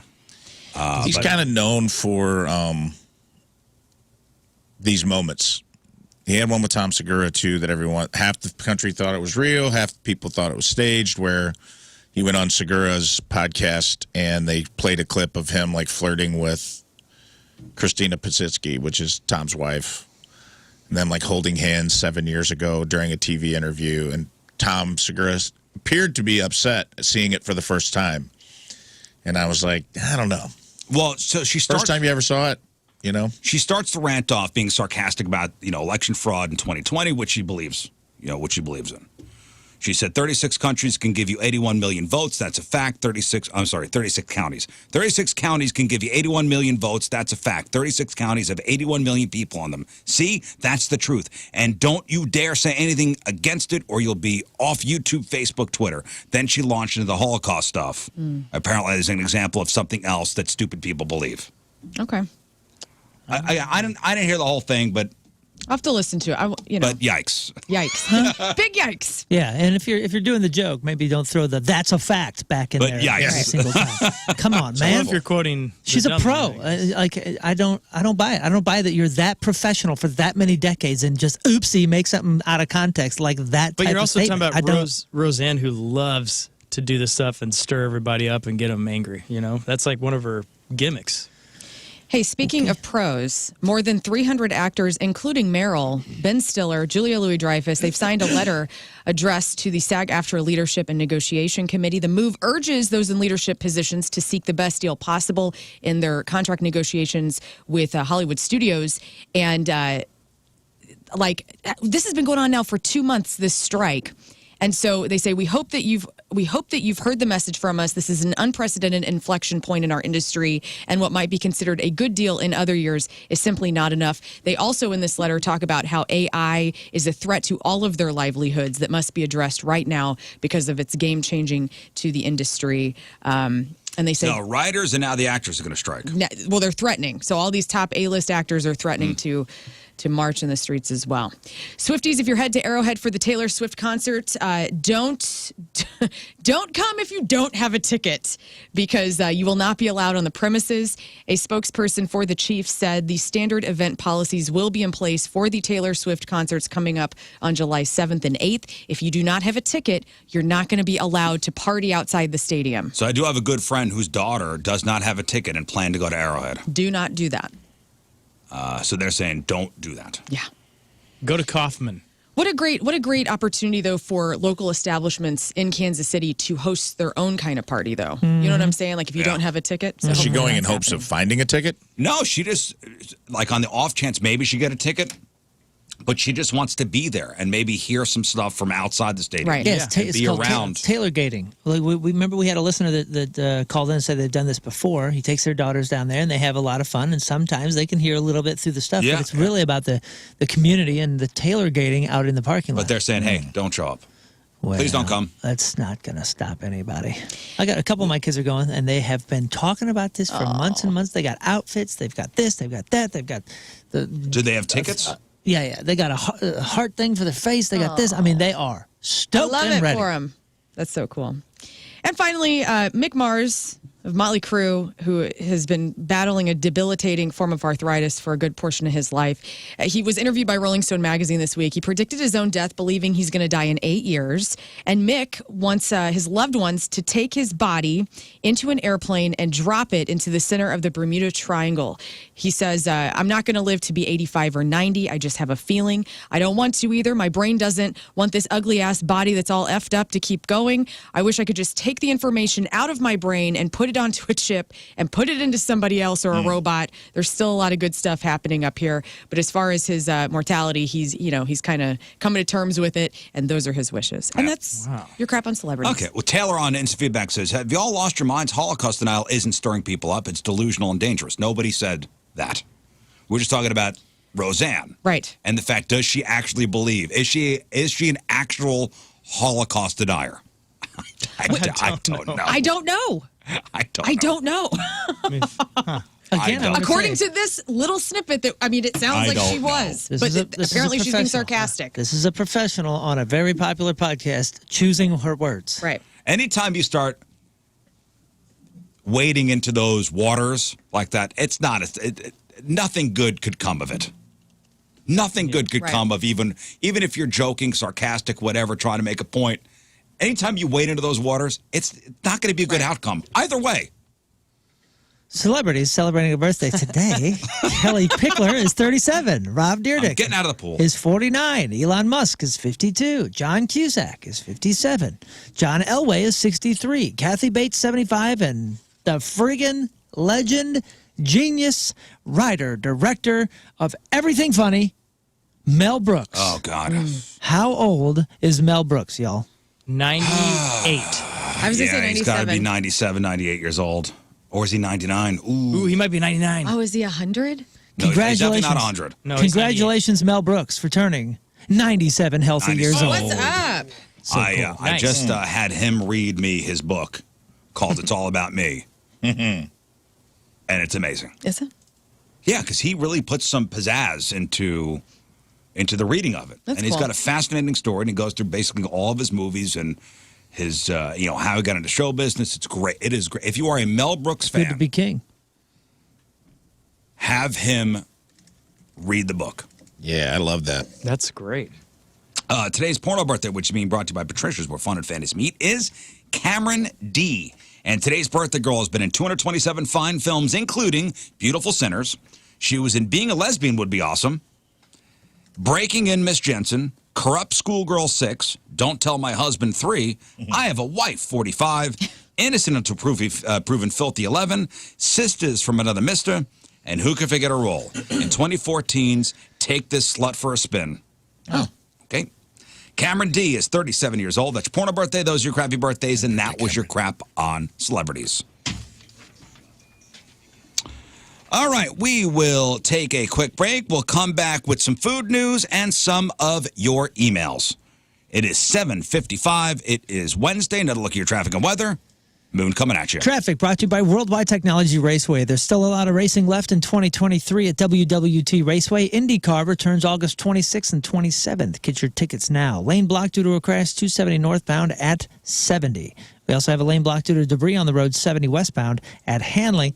And then on the southern things, we have a lane blocked due to debris on the road 55 southbound just before 141. Your point forecast: smoke from that Canadian wildfire causing poor air quality, so please be careful. Today, we will also have a low chance for showers and storms a little bit later. High of 91, low of 68. Right now it is 71 at the Point Studio. Your point forecast is brought to you by CarX Tire and Auto.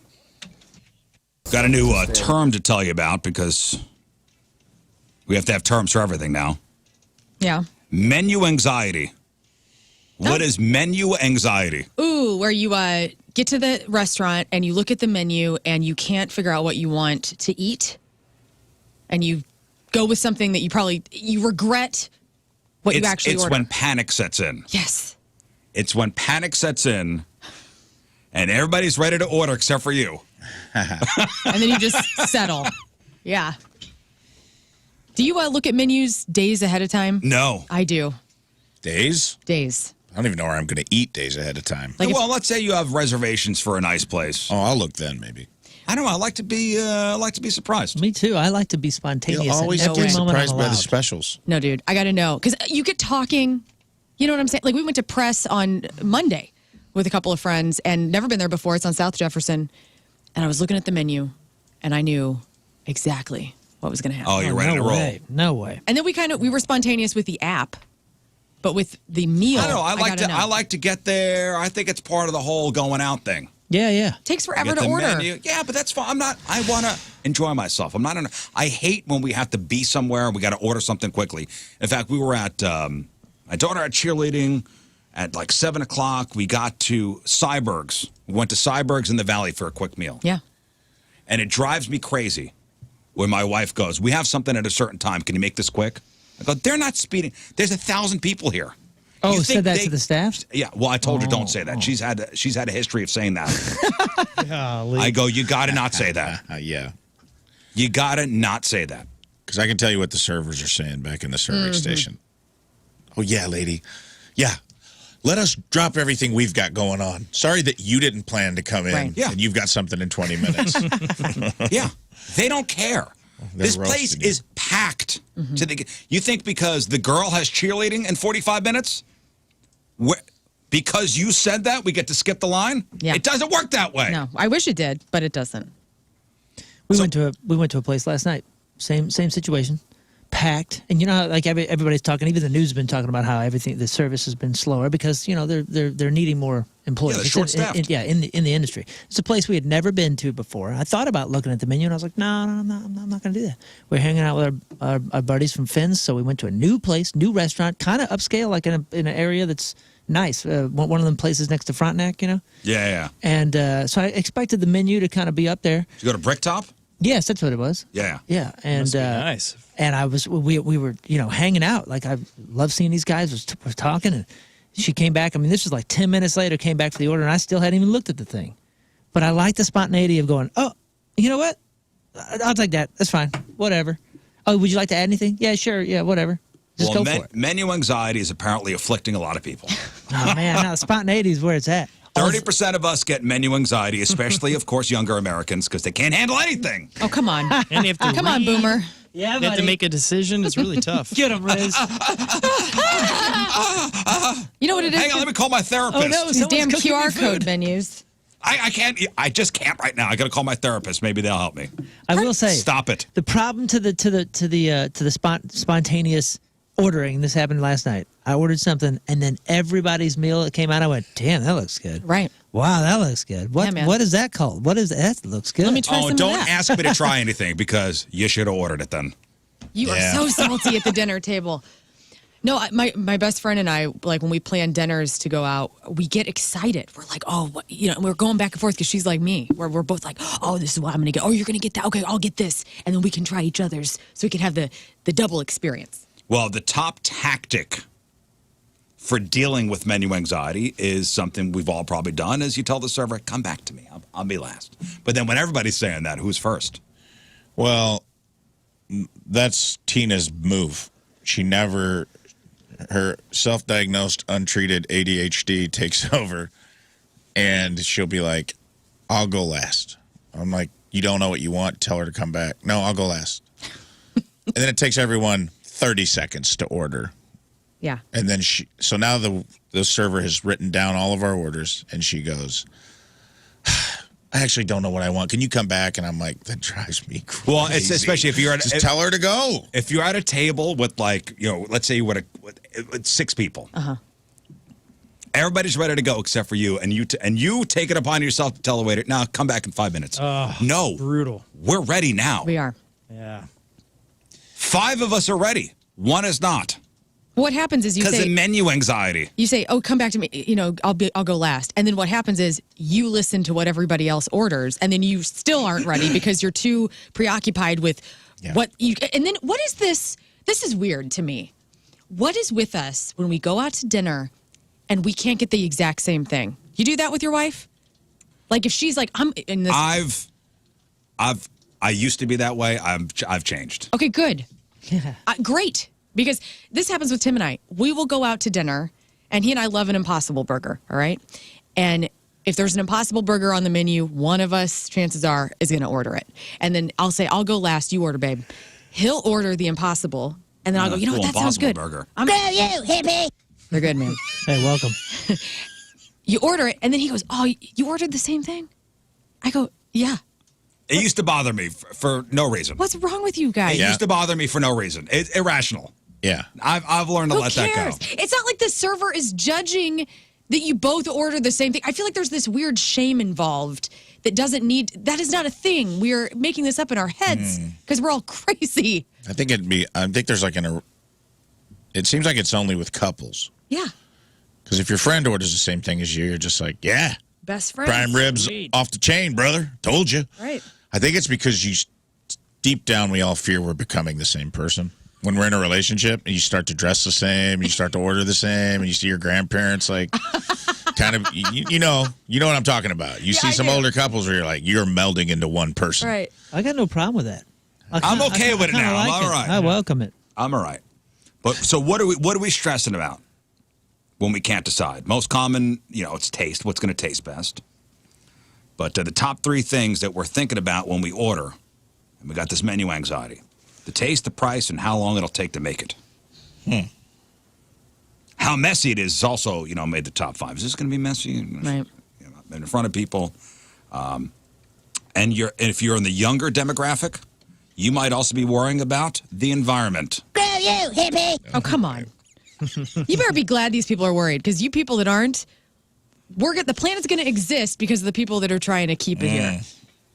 The environment. We're doing it for you, Okay. Rizz. We're doing it for you. Honestly, I've never been out with somebody and they go, "Ooh, I'm not going to get this because I'm worried about the environmental impact." Yeah. I've never You're been thinking, I'm going to make an environmental impact after I Also, eat the this meal. planet's going to be fine. We're going to be gone. Yeah. It's not going to be, Earth isn't going to cease to exist. Right. Just humans. Have you ever been out with somebody and they've taken into question environmental impact when ordering something? I'm No. sure, yeah. Yeah, probably, but they're not saying it. Yeah, you best keep that to yourself. Yeah.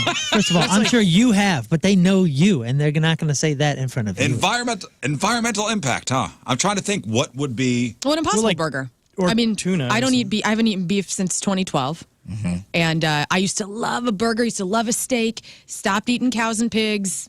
13 years ago, 12 years ago, however long it's been.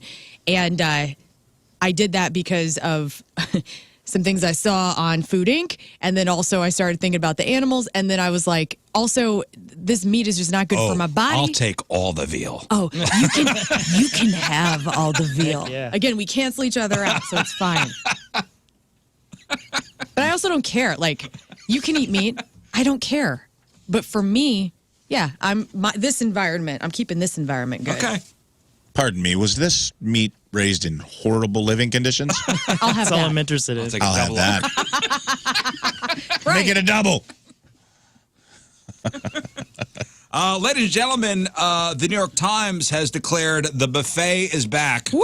About time. Let's go. The buffet is back, baby. I mean, do you think it could have stayed down? No. I don't think so. I mean, rough times during the pandemic. Rough times, sure, but you never count a buffet out. Never. They were all talking doom and gloom for the buffet, and we all knew. I'm not even a buffet lover. Back. You There's knew that was anything going to Americans survive. will risk life and limb for. Yeah, you knew that was going to survive. It's a $14.99 buffet. That's the cockroach. Strap on the feed bag. Come on, man. It cannot be killed. So, like so many other businesses, buffets across the U.S. closed during the pandemic, but they are operating again in full glory. The CEO of Golden Corral was interviewed for the New York Times, and he says, we're the comeback kids. Year to date, we are running about 20% up. Comeback kids. These are the comeback kings. Think this through. We're seeing on the news restaurant fatigue because customers are starting to get fed up with the time it takes to get seated, get their order, get their food. Who's going to benefit Staff from all shortage. that? Yep. Buffets. Like Yep. it is, but they are about to crush everybody. Yeah, staff shortages. Not when you're the staff. Exactly. You're going to be ringing yourself out soon and going to get your food. Because paying, having your employees pay to work is cheaper than even getting robots and all that. Your employees are paying to work. And then they eat the stuff and it cleans it up. It's the model that will never die. It will always adapt and be ready. In Vegas, the Bellagio reopened their 120-item buffet to full fanfare. Baby. The Bacchanal buffet over at Caesars. Woo, baby. You ever go Recently to that? got a $10 million makeover. Oh, yeah. Dog, it You can't is beat the house. insane. The buffet at Caesars. Woo, man. That's why the house can never beat me there. Take all my money at the tables, but I'm getting you back at the You buffet. can't right. beat that buffet. Yeah, and what did you just follow this story with? Bro. Or, I mean, what did you just precursor this story with? People talking about menu anxiety. Guess who has anxiety at a buffet? Nobody. Nobody. Because you go, oh, look at this. The menu is in front of my eyes. Costs I nothing. can Here have is. it all. Here's And all I'll the take- pictures, this and all I costs need to nothing. do is I'll scoop take the picture. everything. Yep. Yeah, you're just scooping the picture on the menu right there. Oop, I want to take some of that. Take some Little of that, mashed take some of potato, that. little green jello, I'll tell you this. chicken leg. Yeah, let's Bacchanal go. buffet in Vegas and the Wynn. I haven't had Don't the Wynn sleep one. on the Wynn buffet. Bread pudding right next to your gravy. I'll try it all. You go to the Caesars buffet, dude. It's like $80 a pop. But man, Worth it. it's got everything: lobster, It's crab got legs. Oh, yeah. It's got a Dessert sushi buffet? bar. Does it have mini corn? Dude, Oh, yeah. It's Would you say It Scott? is- Does it have the mini corn? Always. opulence. All right. And I looked it up because I was like, I got a little guilty. I started feeling a little guilty, and I'm like, man, what do you think the daily waste is on the Caesars Palace buffet? And they do donate it. Do they good? Did you see the dirty jobs on that? No. He got to work for one of those companies, I guess, that goes and they collect all that stuff, and then they feed all the pigs out in Nevada and all that stuff with the With waste. the leftovers Yeah. from the Vegas buffets? Yeah. No way. So it really does become pig slop? Dude, Yeah. I'm telling you, the Caesars buffet is that I don't think there's a better one in the world. I'm not sure I've been to that. It's amazing. And it's pretty high quality stuff too. It's Oh, not yeah. like they're not, it's not like, we're just going to throw some low quality things out here. And they're no doing it film all, on dude. the food. Oh no. There are seven or eight different long buffet. It's gigantic. It's like, here is the Asian buffet. Here is the seafood buffet. Here is the Italian buffet. Wow. Here is Like the Epcot. Yeah, it really is. Oh, it is the carving Epcot stations. of American indulgence. Carving stations up the yin yang. Wow. Carve it up, dude. Do they Pretty serve sure they're you? carving blocks of wood back there. Is there a person serving or Well, you at just get the dive in? carving station, yes, but Everywhere else? everywhere else you could take what you Free want. dip. All right. Man, Amberly's got this is something that I've done kind of, but taken to a completely new level. She says that her husband hasn't ordered his own food in 20 plus years. He immediately asks the server to bring him their favorite menu selection. He doesn't like being told what it is. He wants to be 100% a surprise, and he always gets the best food every time. That's It a great depends idea. on where you go. Yeah, I was it gonna depends say, on where you go. if you're eating at a certain echelon of place and up, this is probably the way to go. I'm always. Are you guys like this? Like if there's 6 different sauces. It was even at the Subway the other day. There was so many different sauces, and I said, which one's better, this one or this one? And the guy said this one. I went, great, do that. Yeah, I I'm love that. constantly asking for suggestions. You I've run never done the full, like, just bring me a meal. I don't care It about depends that. on That's where kinda you cool. are. You run the risk, though, of getting something on your plate that the chef is trying to get rid of or the restaurant's trying to get rid of. You think so? Why do you got to go to this Really? negative place? This Because is a great thing. Yeah, I like I this. never thought It about depends that. on where you go. I don't have the budget for this, but if I get to a particular point in my life where I can afford whatever I'm sitting down, whatever could be on the menu, Yeah. I'm doing this every time. I'm going to adopt this. Read Bourdain's book, Kitchen Confidential. Sure. Okay, and he says, never order fish on Mondays. Exactly, because they're trying to get rid of it because it's. That's why it's a special. Okay, so have rules. Hey, bring me anything. Well, it's Monday. Bring me anything except for fish. Right. Yeah, for real. What if you're Or trying to- like Rafe can't have onions. So like anything that doesn't have onions on it, bring it to the Listen, table. and I back like to this. back I'm to the buffet adopting thing. Analysts say the appeal of variety. That's why people love buffets. Variety resonates with Americans trying to stretch their dollars when dining out. The New York Times also said that for Gen Xers and older millennials who grew up during the golden age of Chinese buffets and national chains like Sizzler and Pizza Hut, the buffet is also a nostalgia play Yeah. that they are taking full advantage. So buffets are back. Yeah, man, I just pulled it up. Both Caesars Entertainment and MGM Resort Hotel Casinos donate all their leftover food to RC Farms, the Big Pig Farm in North Las Vegas. Well, that's great. Collectively, it saves more than 30 million pounds of food per year from going into landfills. That's So it goes awesome. back into the cycle. That's caring about the environment right there. and making that bacon taste yummy. Yeah. It's going back into the food cycle. That's blue crab-fed pig meat you're having. Yeah, isn't It's that coming out of crazy? Vegas, dude. That's crazy. High-end stuff. That's oyster pig you're eating. That's crazy. And finally, in your food news, we'll get to emails in a second here. Chick-fil-A has dominated this list for almost a decade, but their reign at the top could be coming to an end. The American Customer Satisfaction Index ranks the top fast food places according to things like quality and speed and accuracy and how polite the staff is. And they've been doing it since 1994. And Chick-fil-A just took the top spot for the 9th year in a row. But one other fast food place might overtake them soon. Give it to us. Well, you have to guess. So Chick-fil-A, they got an average rating of 85 out of 100. The second place got 84 out of 100. So this is the closest that another fast food restaurant has been to taking over Chick-fil-A. This is like a new up-and-coming one? Nope. All these places, and I have the order. I will tell you, out of the 23 restaurants they looked at, and these are big national chains, Right. like Taco John's is not going to be on this list Right. because they're Small. regional. Out of the 23 restaurants they look at, McDonald's finished dead last again. And again, it takes into account quality, speed, accuracy, and how polite the staff is. McDonald's dead last. So who is going to overtake Chick-fil-A possibly next year? Is it Taco Bell? Taco No. Bell is second to last. Yeah, exactly. Right where they belong. Wendy's? Wendy's should be up Wendy's there. is fifth from last. You got to think like something more in Five the Guys. pocket. Like those are just like the. Are we talking to overtake them for all of those categories? Overtake them's overall number Overall. one. Those, Right, those are right. the wrecking balls. You know what I'm saying? Like they're Yeah, just yeah. going in for big business, big business, big business. And Chick-fil-A came out was like, we want to be known for the my pleasure. You know that stuff. So who's maybe tried to enforce that type of thing with this customer service thing? Got to Would be. Snarf's be big enough? Because that Nope. place is awesome. Snarf's not is even great. not even in the top, not even. We're in the thinking 23. drive-throughs, Yeah, right? those are like the cool college we got, kids. we got drive-throughs here. Is this what we're talking about? Or are we talking about something like Chipotle? These We're are all- talking these companies are with all national Chipotle's. commercials. Yeah, these are all the biggest fast food places in America. Because like Chipotle's been on like Chipotle is number 14. Panera? PR campaign. For Qdoba. Panera's number 13. Qdoba? Not Did they big make enough. Dang, because that Chipotle. staff over on Page is awesome. Chipotle was 14. Didn't make it. What? Five Guys was number 6. I was going to say Five Guys. All right. I guess it's Oh, good. the Steak Shake Shack. Shack. Nope, not big enough to make this Okay. top 23. Where's Burger King? Burger King is on there. Burger King's number 12. In and Out? Hey. In-N-Out, not big enough. No regionals. What a No burger. regionals. Well, it's No a regionals. Two Regionals, regionals. what? Yeah. What Regional. Whataburger and all those. Regional. Darn it. I thought Am I- it spread am I on far mute? enough now. Oh, Panda What are you Express. talking? I've said like 3 things that people And keep Express repeating. number 11. Lion's Choice?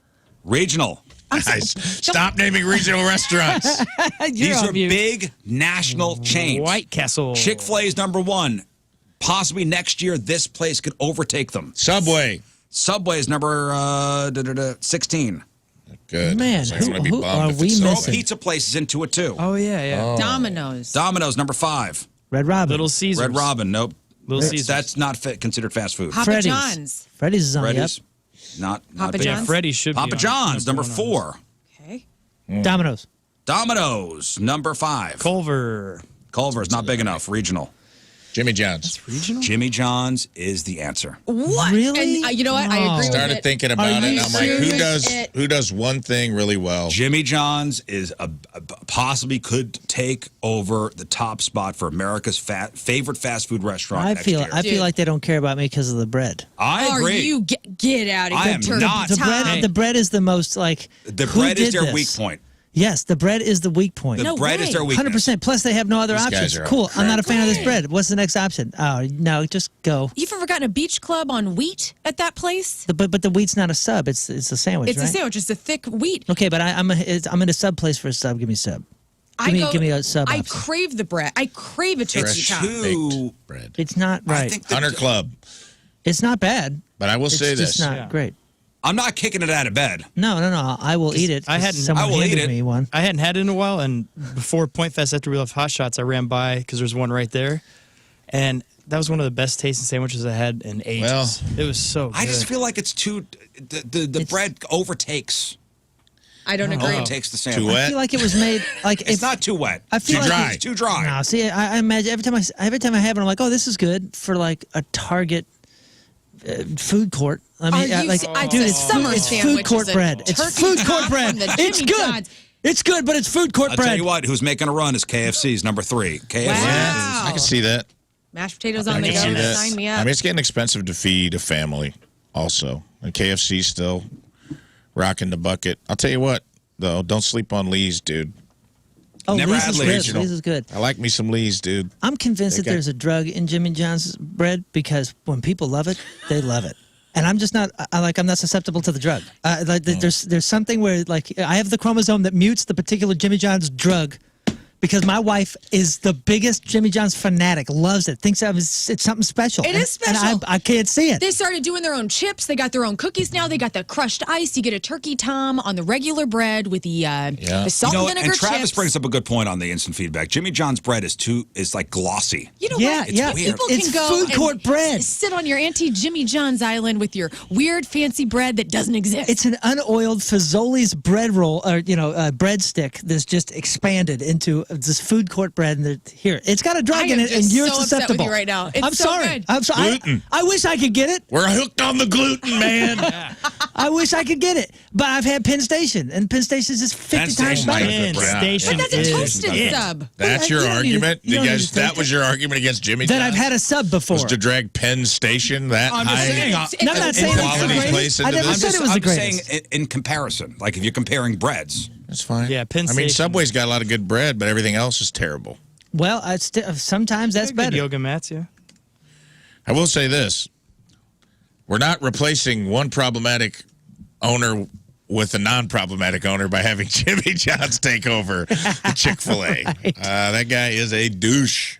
I don't know much about Jimmy Really? John's. What's- Anybody have? Oh man, he's just kind of a douchey guy. He I think he goes and kills giraffes, goes on the big Oh, safaris. does he? I don't know much about. Oh it. yeah, he got a lot of heat for that. Got a lot of heat for it. I like Firehouse could subs. be fun. When Well, when you go to a giraffes good one. are running rampant. Hey, they have all those bullseyes all over their body. When you go to a good one, I like Firehouse subs. I've had a couple like low quality experiences, but for the most part, it's great. Anybody had Jersey Mike's? Because I just ran Yeah, across that's one not of those. bad. Is that good? Is that good? That's not bad. Not bad. So, Is it like closer a to Jimmy Blimpie? John's? They make it Picture- fresh. Jersey Mike's has the grill and cooks it right in front of you. Heats up if you have a hot sub. They slice it fresh too. They slice So it it's right like in the front of you. new Quiznos? It's not on a Quiznos is the table front, where they though. pull it out and it has wax paper all over it, and it looks like oh yeah. it was put in some kind of drill press before I it got got the put on your the sandwich. Italian combo over at Jersey Mike's. And It's good. I'm still convinced that Quiznos is a front. I don't know I'll what. tell you what, dude, Quiznos. My real roommates ran a Quiznos forever. Never had anything there. It just didn't catch on. I don't know what happened. It was always Place good. was awesome. It was always Good closed. soups, toasted subs. There was just- one at Union Station I used to go to. Oh, yeah. when Just I was never- doing middays. I think that was just a poorly run business. I think Must they. have been. I think that they had it all. They had it all right. The toasted sub. They had everything first, and then they just didn't capitalize. Who remembers Blimpie? Anyway, Blimpies is still going, I There was a thought. Blimpie in Edwardsville for a long I time. thought there was one on around? Page. Or maybe I'm thinking of Good Sense, because that also, Sense. is that a front? Because I've never seen anybody there. Yeah, Good Sense is one of those that Everybody says it's good. Yeah, we had those in Springfield growing up, and I liked it. But I realized that Quiznos is the Borders, where it's the better bookstore, but didn't do it right, and they lost out to the weaker one. That's a good comparison. Man, here's something that I like your Jimmy John's intensity. I like it. I'm going to get it after the show. I still want to go to Golden Corral. We're going on the 14th I know. of August. But I did just read that 108 billion pounds of food gets thrown away every year from buffets. And they said that translates to $408 billion worth of I'm food. sure. So us now you're going- worried about. I'm sure- Now he's worried about his environmental impact. sure us going on My a environmental Monday- impact is going to Golden Corral and eating extra so less gets That's right. thrown Yeah. away. You Oh, I gotta see go what you're hard. I don't complain about a problem, Moon. I solve it. Right? Yeah. Sure. Dude, we're going green when we go there. You look ill. I'm doing this for Earth. Sir, you just ate 7 gallons of mashed potatoes. I'm doing this for you. For your grandkids. Man, that Golden Corral doesn't know what's going to hit it. I have when we no get in there. idea, Oh, I dude. can't I'm going wait. to You know what? fast. We're Remember not. I Yeah, we're not eating. Do not eat anything before we go in empty. I'm going to fast, and I'm going to take some KO pectate or whatever. I'm going to take some kind. I'm going to clear it. train. You got to train. You got to eat some big meals beforehand. Get yourself. ready. Yeah, they say if you want to get ready to eat a lot, You got to eat a lot. you Expand need to that expand belly. your stomach. Not me. Otherwise, you're going to fill up faster. Plus, I'm going to get low blood sugar and I'm going to get grumpy. Well, it'll be the grumpiest show we've kidding. ever had. We'll be tired and hungry, and then we'll go and feast. All right, we'll get to emails in a couple minutes. We got to take a break. I didn't realize we'd go off the rails here. You should have done. You started talking about. Food. I know. I didn't Started think, talking about food. we start yelling about Jimmy John's. Oh, by the way, so Chick-fil-A, Jimmy John's, KFC, Papa John's, Domino's, Five Guys, Pizza Hut, Starbucks, Arby's, Dunkin'. Top 10 favorite fast food spots. They also ranked sit-down places. Like sit-down places where, you get a waiter or waitress. The top 5, Outback, Cracker Barrel. Yeah, All right. that's the place, man. He's got stock in the gift shop. Yeah, I do. Don't tell anyone. He's selling them rocking chairs. Well, I'll say it again. Cracker Barrel.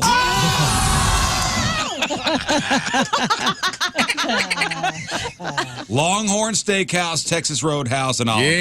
Yeah, I like me some TR, baby. Which is the peanut one? Is that Texas Longhorn? Roadhouse. That's okay. So Longhorn, what are they known for? Being Texas Texas Roadhouse Roadhouse without the steaks and all peanuts. Being Texas Roadhouse's ugly cousin, kind of. So you go to Texas Roadhouse, you could throw food on the floor? Yes, peanut They get peanuts in a bucket. everywhere. I don't think they put them on the floor anymore because I think they made that Oh, because it you're used to be kidding. Colton Steakhouse, which Willie Nelson owns a share of. They threw them on the floor still, and it was that floor got salty and slick, dude. Yeah, It was by like the an end of ice the night, rink. there was piles. Yeah, but Texas Roadhouse has the good bread and butter. That So comes if you have a out. peanut allergy, you can't go within 5 miles. Bro, you don't even want to drive past the Texas No, Roadhouse. no. Yeah, the I'm parking lot. swallowed up. The parking lot's the gates of hell. That is literally a death house for a peanut allergy. That is. Oh my God, we're terrible. That is. My lips are swallowed up. Whatever the darkness. Take kids with a peanut allergy through a Texas. They should have a peanut allergy darkness every Halloween over by the Lent Mansion that just looks like a Texas Roadhouse. You take all the peanut kids in, and they're scared to death. Is there like a Krypton. warning on the door of going into one of those places? I've never been. This is Get the out. There should be. It either has to be. I Warning. If you're reading this, it's too late. Go to the hospital. The air is Get the coming out. epinephrine in you right now. Yeah, they just have a box. I You know, just assume all of the workers at a Texas Roadhouse have like a potato gun full of epinephrine darts. Yeah, there's just EpiPens Just be everywhere. like, we got another one. Just getting darted like Ace Ventura when he's running with all the darts in him. There's just like some kid with a peanut allergy. It's just running out of there with like 9 darts in their back, and it's just barely surviving. Oh, man. Close call. All right. I want to go. Let's calm down. I want to go. That sounds awesome. Sounds like a safe place. What's the one I like next to Bass Pro? Is that Lone Star or is that Texas Roadhouse? I think it's Texas Roadhouse. Is it? Yeah, that's okay, the well Texas let's go. It's a good little spot. All right. Got to take a break. Okay. We'll come back, and we're going to do it, bitch. Babu. Ooh, let's spin. Let's get the wheel out, the great wheel out. Pick our teams. I hope I win today. I do too. So we got Godsmack Stain tickets. We got Snoop Dogg Wiz Khalifa tickets. We got Manchester Orchestra Jimmy Eat World tickets. We have Seven Dust and Static X tickets. So do it, bitch. The great wheel will decide the two teams. Each team will have a gambler and a guesser. The guesser will leave the room. They'll give Lern will give the gamblers a category. Then the gamblers will go back and forth betting about how many things their teammate could get in 10 seconds in that category. If the gambler thinks the other team has overplayed their hand, they will play. They'll say, "Do it, bitch." We'll bring the guessers back in and see if the guesser can make good on the gamble. We'll play we'll play best of 5. Okay. Losing team gets shot with the airsoft gun. Okay, so who's hosting? You hosting? Lern's hosting. I'm hosting. Oh, Lern is hosting. okay. Yeah, this is Lern's Do It, Bitch.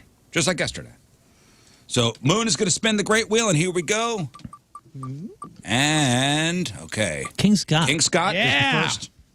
I'm safe. First player on the wheel. And who? Okay, wait, before you spin. What do you want? Will this be his teammate or the other This team? will be his teammate. And King it's Rafe. Scott and Rafe. Finally. I knew it. I knew you guys were going to end up together today because of all the All the yelling. whining and moaning that was going on yesterday. And now we will be the greatest and closest of teammates. No, I hope. I get Ever. ready. I Get God, ready, if yeah. there is just God in this world, you're both getting it in the ass. All right, so Now you're four- fleecing the Lord. So you got 4 people on the phone, Scott. The So Lord of Airsoft. we need Team Rizz and Moon or Team Rafe and King Scott. It's a favorite. Who are you going to back? Who am I backing? Now? Well, we'll get to you after the break. Fine. Because you have to back a team, too. I do. And My your ass is on the line. It is. 314-624-3833 or 618-398-3833. Do It, Bitch is next. It is 8:36. It is Wednesday. Another look at your traffic and weather. Moon coming at you. Traffic brought to you by Worldwide Technology Raceway. There's still a lot of racing left in 2023 at WWT Raceway. IndyCar returns August 26th and 27th. Get those tickets now. Everything is looking clear. Let me double check that in just a second. But it looks like the things that I'd reported earlier are clear. Well, that's great news. Yeah. Or that's bad news for my internet. Your point forecast: smoke from those Canadian wildfires are causing poor air quality and kind of dangerous conditions, especially for people with asthma and different things. Today, we'll also have a low chance for showers and storms. High of 91, low of 68. Right now, it is 73 at the Point Studio. Your point forecast is brought to you by CarX Tire and Auto. It's already getting heated. Already getting heated. Yeah. Yep. Well, We haven't done anything. We haven't done anything we except did a coin flip. We haven't done anything except for lose a coin flip, and they're accusing us of cheating already. Well, we You said won the the word coin cheating. flip, and then I go, what? And then you said the coin flip was for us to decide who the guesser and gambler was. So you guys got to see our strategy first. So I'm like, how is that beneficial that we won the coin flip and then had to reveal our strategy first? I don't know. Fine. That's fine. Fine. I don't care, dude. You guys can try to rig it all you want. Your behavior seems to care. No, here's what I'm saying. I don't care because I will fight injustice either way. Okay. I'm just calling it out. That's all. Hero. Well, let's Martyr complex. let's get this going here. All right, so we're playing Do It, Bitch, and up for grabs. We got Godsmack Stain tickets. We have Snoop Dogg tickets. We got Manchester Orchestra Jimmy Eat World tickets and Seven Dust Static X tickets. So this is Lern's version of Do It, Bitch. So she will be the host. Yep. It is Team Rizz and Moon versus Team Rafe and King Scott. The winners. The Great Wheel decided the teams. Each team will have a gambler and guesser. The guesser will leave the room. Gamblers get a category from Lern. Gamblers go back and forth betting about how many things their teammate will name in that category in 10 seconds. It's a tight 10. If the gambler thinks the other team has overplayed their hand, they will say, do it, bitch. When the guessers come back in, we'll see if the guesser can make good on the gamble. Right. We'll play best of 5. Losing team gets shot with the airsoft gun in the tush. So Or the leg. Or the leg. Depending on who's shooting It or was the my leg. first time shooting yesterday, guys. Come on. Farmer. No excuse. Good farmer. All right, Keith, Team Rafe and King or Team Moon and Scott? Team Moon. All right, Team Moon Yes! and me. Yeah. What was that guy's name? Keith. Keith. Hang on. Okay. Mike, Team Moon and me or Team Rafe and King Scott? I got this. Happy birthday, Rizz. Thanks, man. I'm going with Rafe. Rafe Okay. and King. Okay, hang on. Dan, what team do you want? Going with Rizz and Moon. All right, Moon. People don't like winning. Sucker. Yeah, baby. And Kyle, who are you going with? Can I get Rafe and Moon? Or Rafe and King Scott? Sorry. Yeah, okay. So All right, good. 50-50. Trying to hedge his bets. Moon's I on like both that guy. teams. That I guy's like smart. this. Yeah. Guaranteed shot. I like Now, it. here's another question. Who will Lern be backing today? Well, I asked our boss, Tommy, as he walked in, I said, team 1 or team 2? And he didn't know who was on those teams. And he says, always team 1. So I'm going with King Scott and Rafe today. Smart. Very All right, good so choice. come on over. Not through her own volition. The great switch. Let's switch over. I'm gonna Great move into switch of 2023. Okay. All It's right. like an episode of official Enterprise where changing Kirk of leaves the the guard. bridge. I love coming over here because you and I have different headphone levels, and You're I have so to get loud. Yeah, I'm like going deaf. I never use earplugs at shows, but it's bad. Anyway, Her headphone levels are absurdly loud. yeah, Yikes. yours are low. Okay. So, because of the coin flip, so King Scott will be the gambler first, and I will match King Scott up. So King Scott and myself will be the gamblers. The guessers, please leave the room. Okay. Heading out. Heading out. Hey, Hey, good luck, brother. Thanks, man. Hey, thank you, Moon. I appreciate it. you guys will be great. You shut your mouth. I thought he was talking to until me. we start gambling. It's gonna be Until we interesting. start going back and forth. Okay, so Lern's going to give the category. The guessers are out of the room. The door is closing, and it is closed.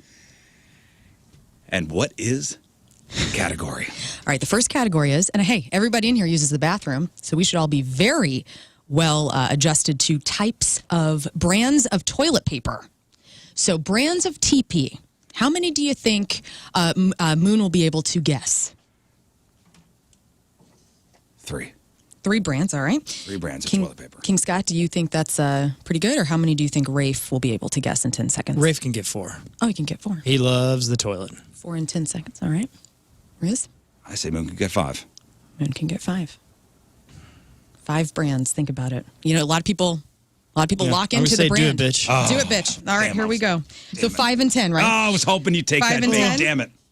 Oh, yeah, Okay, that's getting all right. tough. Why is that one a tough one in my brain? Because I'm trying to think of 5 brands Me too. myself. All right. So Moon's got to get 5? Moon's got to get 5. Okay. I think All right. he can do it, though. Come on in. Oh, boy. Woo! Ow! Okay. I think he could do it if he had 11 All right, seconds. here we go. Here, everybody get settled. Okay, everybody settle down. Hey, dude, I love this. Hey. So the very first round, you know, like when you go out there for the first round, you don't know the tone yet. And Rafe and I, we were teammates yesterday, so we were like talking tone and all this, and now we're out there going, it's going to be like this because of yesterday, or it might be like this differently. I mean, we're like trying to figure out kind of Lern's questions, how this is all going to go, and you just looked at me, and you're not very good at hiding, so I am prepared to answer questions. Well, I'm glad you're prepared because you're up. I noticed. Come on, baby. Come on. And you should be able to get this. In fact, everybody in here should be able to get this. Stop doing that. But Rizz believes in his soul that you're going to be able to guess in 5 and 10 that you're going to be able to guess brands of toilet paper. Charmin, Bounce, Procter & Gamble, brands of toilet paper, I don't know, Snuggle, Cloud Soft, Clouds, Bears, Bingo. No. No, Half Procter of those and weren't Gamble. toilet paper, first of all. Bounty. Big time. Procter no. & Gamble, I'm Bounty, sure what? makes 8 Bro, different what kind we're of not- messes we're are not you looking making in for the bathroom? The conglomerate. We're looking for brands Bounty that are is printed on the brands of flag. toilet Snuggle is detergent. I'm sorry, I don't buy it. I don't, Charmin, Scott. You got to be making a mess in the Scott bathroom and if you Angel need Sock. bounce. Dude. I have You not need been the in a quicker grocery picker store. upper. I have not Was been in it a grocery 4? store in some No, I time, think he got. and I don't do the shopping in the house. Because technically, like Bounce, He didn't- Snuggle, Bounce is and not Procter a and Gamble toilet are not. So I paper. think he said got 5 2. things, 3 of which were not I was toilet just saying paper. words. He said- I'll admit, I He was said soft All right. cloud. dead in the water. Goad him into. Soft Cloud too. What is That's a that? point for I got it. for Rafe. Dead in the water. Going. Dead in You the really water. rolled the dice, dude, but it I worked. did. That's a water. risk. It When did I work. heard He 5, I'm like, well, my ass is grass again. I let us down. All right. I Dead in the can't water. believe that. King and Riz, get out in the hallway. Ready. Get out in the hallway. Man. I'm taking your squeezy. Good. thing. Yeah, you need That was hard. That was hard. Stress bunny. That was hard for me because I haven't done the grocery shopping in a couple of years. All right. Bummer. Guessers are out in the hallway.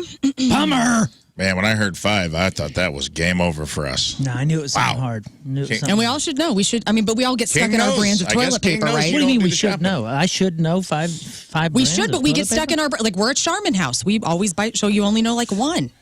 I'm saying you were I don't even know spot what on. we're using. Anyway, Scott. what about Rizz and King Scott?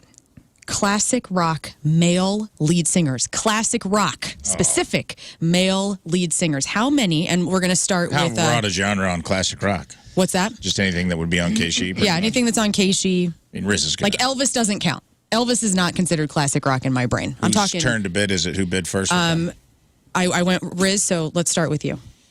I think King can get. I'll start with 6. 6 classic rock male lead singers. All right. Moon? Rizz could do 8. Gonna go Rizz up the can do ante 8? to 8. I think Rizz can do 8 because he's a music savant. He does know a lot about He's a classic rock. savant, but I don't know. He's been tested. This was what we talked about in the hallway. Yeah. Did he even do any yesterday? Yeah, he did. And he failed. Yeah. Correct. No, I think that was. I think that was one of our. That was one of their initial points. Oh, I Wasn't thought. it? No, I think he blew it He's got a because really. I blew mine and you blew yours, and that was our two That was their two first. our two wins. losses. And then when he had to do it, he ate it. Well, then have him do it again. 8's not. I don't know. Do I it. don't know. Come on, man. I don't Make him know. do it. think 8's not King's- enough. Make him do it. 8's not enough. But could King Scott do 9? Make him do it. Come on, man. Classic rock. Classic rock, King lead Scott's singers. had a pretty deep resume. I'll go 9. I'll go 9. Go 9? Do it, bitch. All right, do it, bitch. Here we go. Let's go ahead and bring them back in. No way. No way. This is a good one for me. Dang it! I wanted you to go 10. All right, Negotiating there. That took a while. take a seat. Listen, it this doesn't took sound exactly how many seconds it should have. That took a while. Yeah. We were trying to look through the window to read Yeah. language. We were having a lot of conversations, friendly conversations, in fact. All right, you know what? There's a lot of hope on the line here. King Scott, you're up. Yay! That's what I like to hear. Rafe believes in you so much Mm-hmm. that he believes that you're going to get 9 out of 10. Okay, good. Thank you, Rafe. And he believes that you can guess 9 classic rock male lead singers. Bon Jovi, Alice Cooper, what's his name? I don't know. Dang it. All right. My brain is shut off. Dang it. You got 2. I could have Ozzy. That's a That's point what I was for- trying to figure that. Holy Where cow, did my you brain folded went? like a cheap suit there. Damn, Hey, dude. don't let him get mad. Man. Oh well, it's all right. It's all right. I'm not. Hey, I'm here's, okay. here's my strategy. Yeah. I was a lot, and I'm sorry. Yeah, I don't know that. But I'm like I 8 like classic music. rock. He's going to get it. So he had. He's yeah. a savant with that Yeah. kind of stuff. Even under pressure, I think he might crack a little, but I was like, man, that's just right in his wheelhouse. I couldn't let him slide with 8. I messed up. Way to go. I That's messed all right. up, dude. I'm going to put my own ass under the gun today. I'm going down the wall. no. We're not done. We're not done. One we and got one. this. We're good. We're We're 1 to good. 1 right now. All right, we got to go What outside. Guessers Scott? go out in the hallway. What happened there? I don't know. I like It's music. hard. I listen to It's what country. I happened. listen to He music. only got 2. Hey, real quick. Riz, have you scored a point? Have you scored a point? Like yesterday. Yeah. Did you score? Because your I mean, trash talk is exceptional for a guy who's never on scored my a point. gambling, yes, I scored. Yes, on my But gambling you're crowd. not pointing on out- my gambling. You're We're not- teammates. No. This came up while you were outside. The one time you guessed, you ate it. And I wanted to make Yeah, you because guess. I got ice cream flavors. No, ice cream brands, not even flavors. Hey, you got this. I'm just jacking you up here, buddy. All right. You work well in in the the front hallway. I'm using my mic to encourage. This is also part of the thing. We all just crap talk each other and get each other riled up. We're teammates. I know. I don't understand that at all. This All right. really is the true butthurt game. It really is, man. Okay. Those guys in the hallway, they love food. They love food. And they've been to many Italian restaurants here in St. Louis, I'm sure. But how many Italian restaurants do you think that those guys out there can name in 10 seconds? King Scott, I'm going to start with you. Italian With restaurants. Italian restaurants. And they don't have to be, they can be a chain or they can be local. I'm gonna say. But they have to be in St. Louis. All right, I'll go 5. You think Rafe can Easily. guess 5 Easily. Italian restaurants in 10 seconds? All right. Okay, now if he says pasta house, Counts. Yeah. okay, but does that count as one? If he said, what if he says Oh yeah. pasta house downtown? No. It has to be. You can't say if they have multiple names. So it's got to be So one. brand- It's one. one brand, Yeah. okay. One One brand. brand. Yeah. Moon could do 6. Oh, Moon can do 6 in 10 seconds. Italian restaurants. You know, the hill has tons. So you could just walk down in your mind. And his dad's from that area. Okay. You know, Rafe could do 7. You think Rafe can do 7? Okay. 7 Italian restaurants. And you know, chains count. So Fazoli's, Pasta House, Olive Garden. There's 3 right there. You think... You could do 8. Oh, you think Moon can do 8? Do it, bitch. Oh, boy. All right, Moon is up. Dang it. I'm gambling. This is a tough one. All right, let's... How come we don't take as long? We gambling. need to sit here and debate longer. All right, shh. Okay. I'm going to try and fake them out. Hang on. All right, buddy. All right, welcome back to the program. You guys look really good walking in. Mm-hmm. All right, there's a lot on the line I want here. everybody to calm down for a second, okay? I want everybody to just settle down. How high is I'm at 113 heart rate. Everybody to I'm calm hosting. down. You can't squeeze a stress ball as hard as you've been squeezing it while you're telling everyone else to calm down. All right, Moon, you're up. Great. Awesome. And Rizz believes in you so much, he knows that you can get 8 out of 10. And you can name 8 Italian restaurants in St. Louis. Fazoli's, Braccanelli's, Nodo. Let's see. Yeah, it's 8. No. Charlie Gito's. The Lethargic Pasta House. Pasta House, Olive Garden. You got Fazoli's. He got the real Italian place, wouldn't have had Fazoli's. it. I wouldn't have had it. Anthonino's. Oh, really? I mean, The Vazas. the hill. I mean, I thought your dad grew up there, so I was like, you know what oh, it is, yeah. dude? It's that when they add St. Louis in, your brain shuts off chains. Did it to me yesterday. Yeah. We were talking about bars. I could have said Applebee's, could have said anything, and I didn't. I started thinking about specific St. Louis things. And Are we just not good at this? Nobody's good at this game. It might We be did the well countdown. starting to the think. first time. Are We we were not good at questioning this? 8, 9 different Yeah, we things. did. Yeah, you're right. I'm going to tell you, Amen. your questions are a little bit.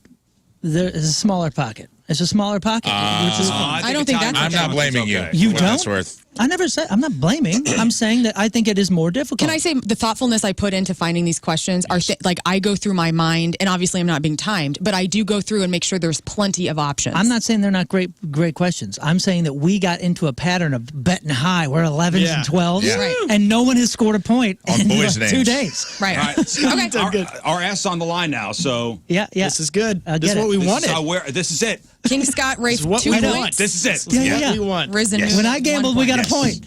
Yes. yes. When I played, Yes. we lost 2. You better- let me tell you Honestly, something. I thought that was a slam dunk. Also, can I just say you restaurants. guys need to stop yelling at each other as your teams? You know, as the host, you're not supposed to interject yourself like this. This is my game. You are not behind the council anymore. Get out. All right.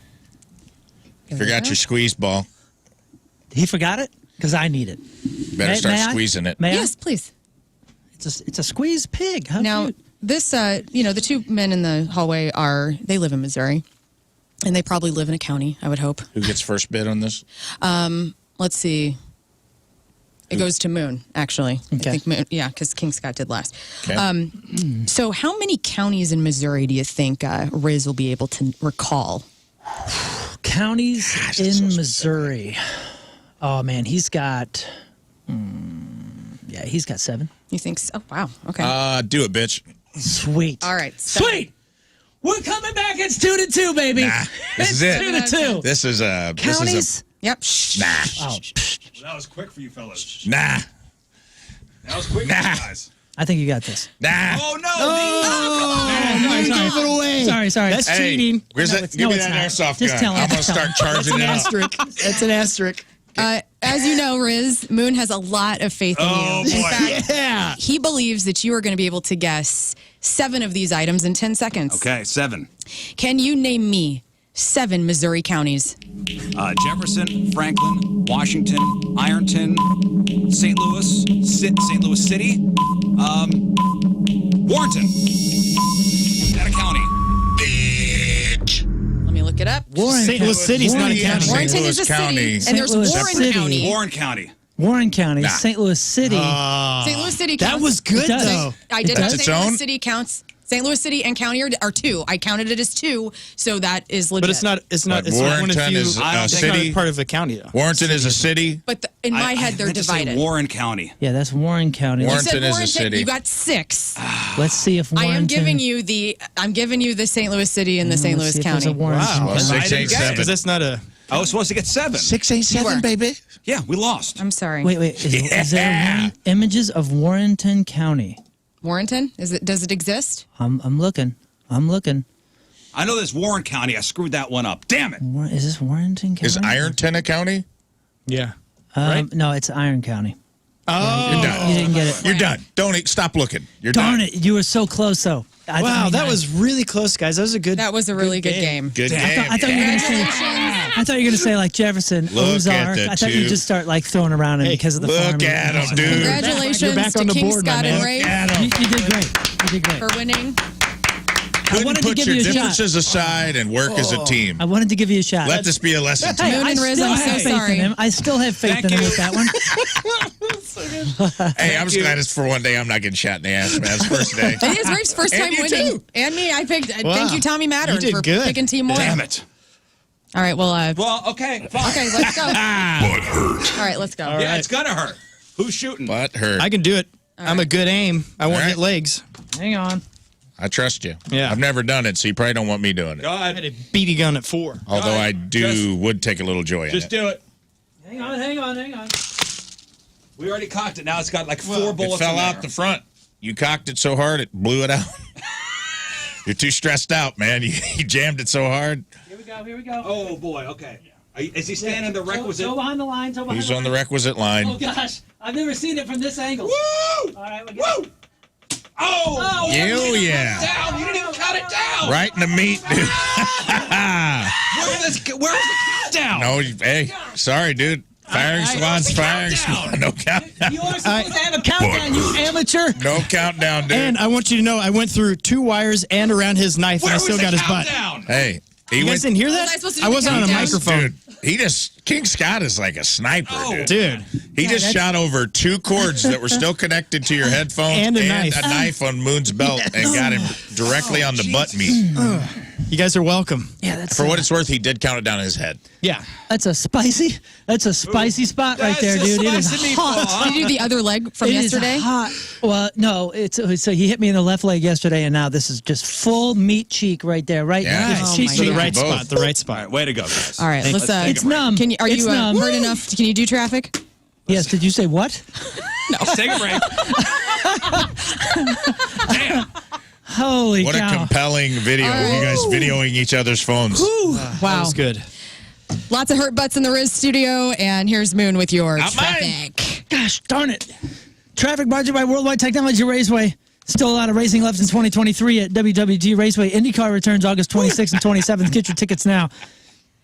Lane blocked due to a crash 270 northbound at 70. We also have an exit ramp 64 eastbound at Spady eastbound blocked due to a stalled vehicle. Today, your point forecast, Canadian wildfires causing poor air quality. Today, we'll also have a low chance for showers and storms later. High of 91, low of 68. Right now, it is 74 at the Point Studio. Your point forecast is brought to you by CarX Tire and Auto. Ow! So Moon's got sports here in a second, but I just want to bring this one little story up. There is a collegiate summer baseball team in Macon, Georgia, and they call themselves the Macon Bacon, which is funny, right? That's fun. Yeah, I thought Macon, Georgia. Make it. This is a high school? This is a collegiate summer baseball Oh, team. okay, because there's a high school down there, I think, that's making whoopee. I'm serious. Well, these guys are the Macon Bacon, and it's a fun team name. And their mascot is a 7-foot slice of bacon named Kevin. Get it? Kevin Bacon. That is so cute. Not everybody's amused though. Oh, Oh no! There's an animal rights group called the Physicians Committee for Responsible Medicine, and they say that bacon increases cancer risk, and they're asking the team to change its name to something that's healthier. Yep. I don't think this is how we're going to win that war. So I don't think this team is the result of people overeating bacon and having heart disease. I think.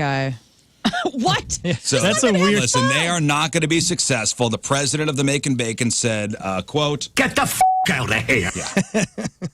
They were very surprised to hear the criticism, which has also been posted on billboards in the city." He said, "The Macon Bacon do not view ourselves as a glorification of an unhealthy lifestyle. We pride ourselves on being a fun-natured organization focused on bringing families and communities together." We're more focused on wordplay. Yeah, It's that just seems cutesy fun. wordplay. Right, we're having a good time. It's good for kids to learn. It's fun to rhyme. This is why people think your causes are stupid. Because Yes. you do stupid things like this. Yes. This is not helpful. Even that we're talking about it may seem like, well, you're talking about it. Yeah, but we're calling you stupid. Yes. And it makes people not want to get on board with your cause. And listen, your mission may be a good mission. Like, yes, if you eat too much bacon, it's unhealthy. Yeah, Sure. but also that bacon's clearly cooked and fried in olive oil. I could tell, so it's a healthy bacon. You don't want to use like turkey vegetable bacon. This oil is or not margarine the where it's hill. dangerous. No. This is not the hill that they should die on. No, it's not. Yeah, They should partner up and go, you know what? You're bringing it. People that are coming to support you love bacon. They love the humor. Hey, let's find a way to incorporate also a message, but going and saying, you got to change your name. That's not doing anything. He added that while they do serve a ton of bacon in the stadium, yes, they do offer plant-based options. And as for the name, he said, we will not consider a name change ever. Yeah. And FYI, this particular advocacy group is also unhappy about a sports team in Wisconsin called the Milwaukee Milkmen. Yep, that's What? dangerous Because too. this is going against fathers? What is this? What? Milkmen? Oh, would you rather milk people? No, I mean, it's just alliteration. Milwaukee Milkmen. Okay. I mean, can you just weird, but imagine? fine. Maybe milkmaid. Imagine that I sent an email to the professional hockey team in Colorado, and I was like, hi, I'm from the Anti-Avalanche Association. Avalanches actually kill a lot of people every year. And your team's coming off pretty pro-Avalanche right now. So I would like it if you would just consider changing your name I like this to voice. the Colorado And you know what they Fresh would say? Powder. Get the f*** out It's of here. what they should say, because it's stupid. Yes. Thank you, Rafe. Are you offending milkmen? I don't It's the understand. cows. I don't know. As the grandson of a professional milkman, Yes. I don't care to weigh in on anything. Yes. Thank you. Thank All you. right, let's do sports. Appreciate that. All right, Moon, what do you got? That is true, by the way. Grandson of a professional milkman. Good to know. Jordan Montgomery set the tone on the mound, and Paul DeYoung and Nolan Arenado provided some clutch hitting to help the Cards rally from an early 2-run deficit to score 4 unanswered runs in a 4-2 win over the Astros in the first game of a 3-game series at Busch last night. Rookie outfielder Jordan Walker, he went 1 for 3 runs scored, which extends his hitting streak to 16 games. Good for him. They go again with the Astros at Busch tonight, start of 6:45. Remember when I mentioned that Wainwright allowed 7 runs in 3 innings on Saturday in England? And after the game, he took responsibility for it? What I did not know is that after the game, he deactivated his Twitter account. Polo Asensio made news all over the place. Our friend, Spanish language broadcaster for the team. He made the paper because he had tweeted some photos of Wainwright interacting with fans and spreading joy, quote, in London at the time that Cardinals were ruthlessly destroying him on Twitter. Ruthlessly destroying him. So apparently Twitter acted like Twitter, and Adam had enough. Wainwright in his final season with the Cardinals sits at 198 career wins. Only 2 Cards have more, Bob Gibson and Jesse Haynes. But we'd like to spend our time harassing him on Twitter. And it's a bummer because he's been doing that James Bible study thing, and I've been enjoying reading all those. People are such jerks. Yeah. I don't blame him, though. For deactivating me Yeah. either, man. Not at all. Go for it. Get out. You have to protect your peace, and when you're in the public eye like that, it is not, hopefully not in their contracts that they have to be on social media.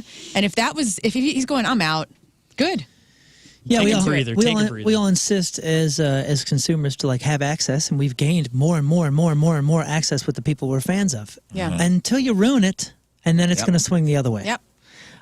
Los Angeles Angels, Shohei Ohtani. This dude is something else. Yeah. And he's doing not something. bad. He's doing something not done in the MLB level on any scale in over 100 years. Playing basketball. Dude, this two-way superstar dominating both on the mound and at the plate this season. If you didn't know, he continued that incredible season on Tuesday night's game against the Chicago White Sox. When he played one of the best games of his career, it was one of those times where the 28-year-old was scheduled to pitch as well as hit. Dude put on a show. Struck out 2 hitters in the top of the first, and then he smashed a home run in the bottom of the first. So he's like a one-man show in the first inning.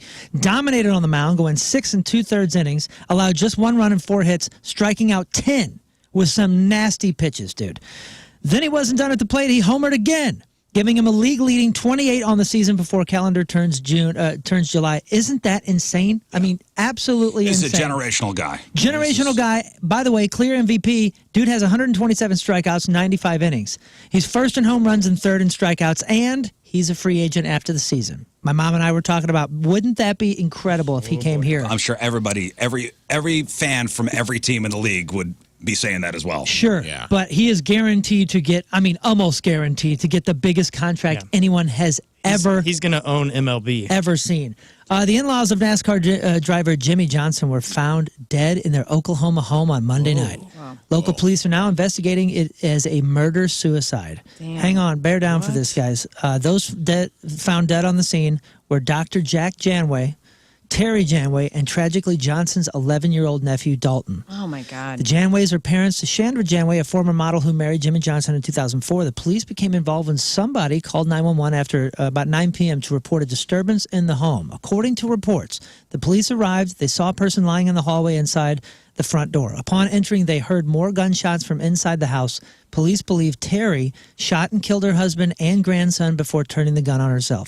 Unclear what the motive would have been. Johnson was scheduled to race in Chicago this weekend but pulled out. He's kept a small schedule of racing since 2020, since his retirement. Yeah, it's a horrible story. Dude, awful. And just real quick, St. Louis City captain and goalkeeper Roman Berkey and vice captain and center back Tim Parker have been named to the 23 MLS All-Star roster. Fantastic. That means them and the rest of the MLS All-Stars are going to face off against Arsenal in Washington, D.C.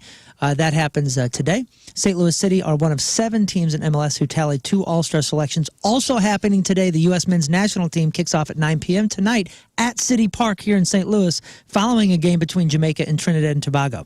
That happens at 6:30. Now, the U.S. is playing St. Kitts and Nevis. Ever heard of it? Yeah, it's a small island, right? Well, it's 2 islands. The country consists of 2 islands. St. Kitts and Nevis has about 47,000 population.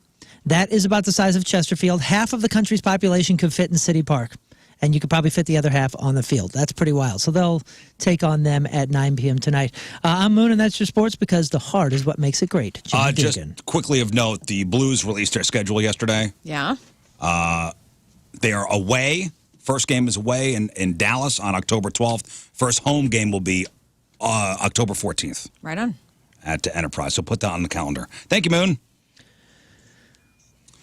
Thank you, Rizz. All right, headline Hooshe. Next, it is 9:25. It is Wednesday. One final look at your traffic and weather. Moon coming at you. Traffic brought to you by Worldwide Technology Raceway. There's still a lot of racing left in 2023 at WWT Raceway. IndyCar returns August 26th and 27th. Get those tickets now. The delays are easing, though, but still happening 70 eastbound between 370 and Cave Springs Road. Average speed is down to about 20 miles an hour. Your point forecast, Canadian wildfires still causing poor air quality.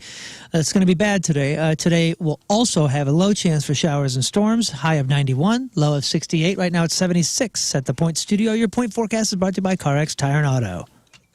Thanks, Tori Krug. All right, one more thing.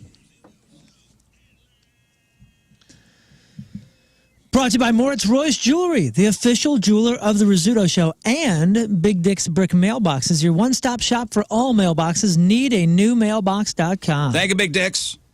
You're welcome.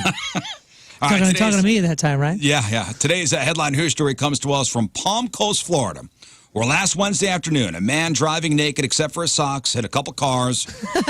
Except for his socks? Yeah. Well, I guess he wasn't naked. This is my negative. This is my polar opposite. So driving naked except for his socks, hit a couple cars, drove onto a school's running track, and later got stuck in the woods near a landfill as he ran from police.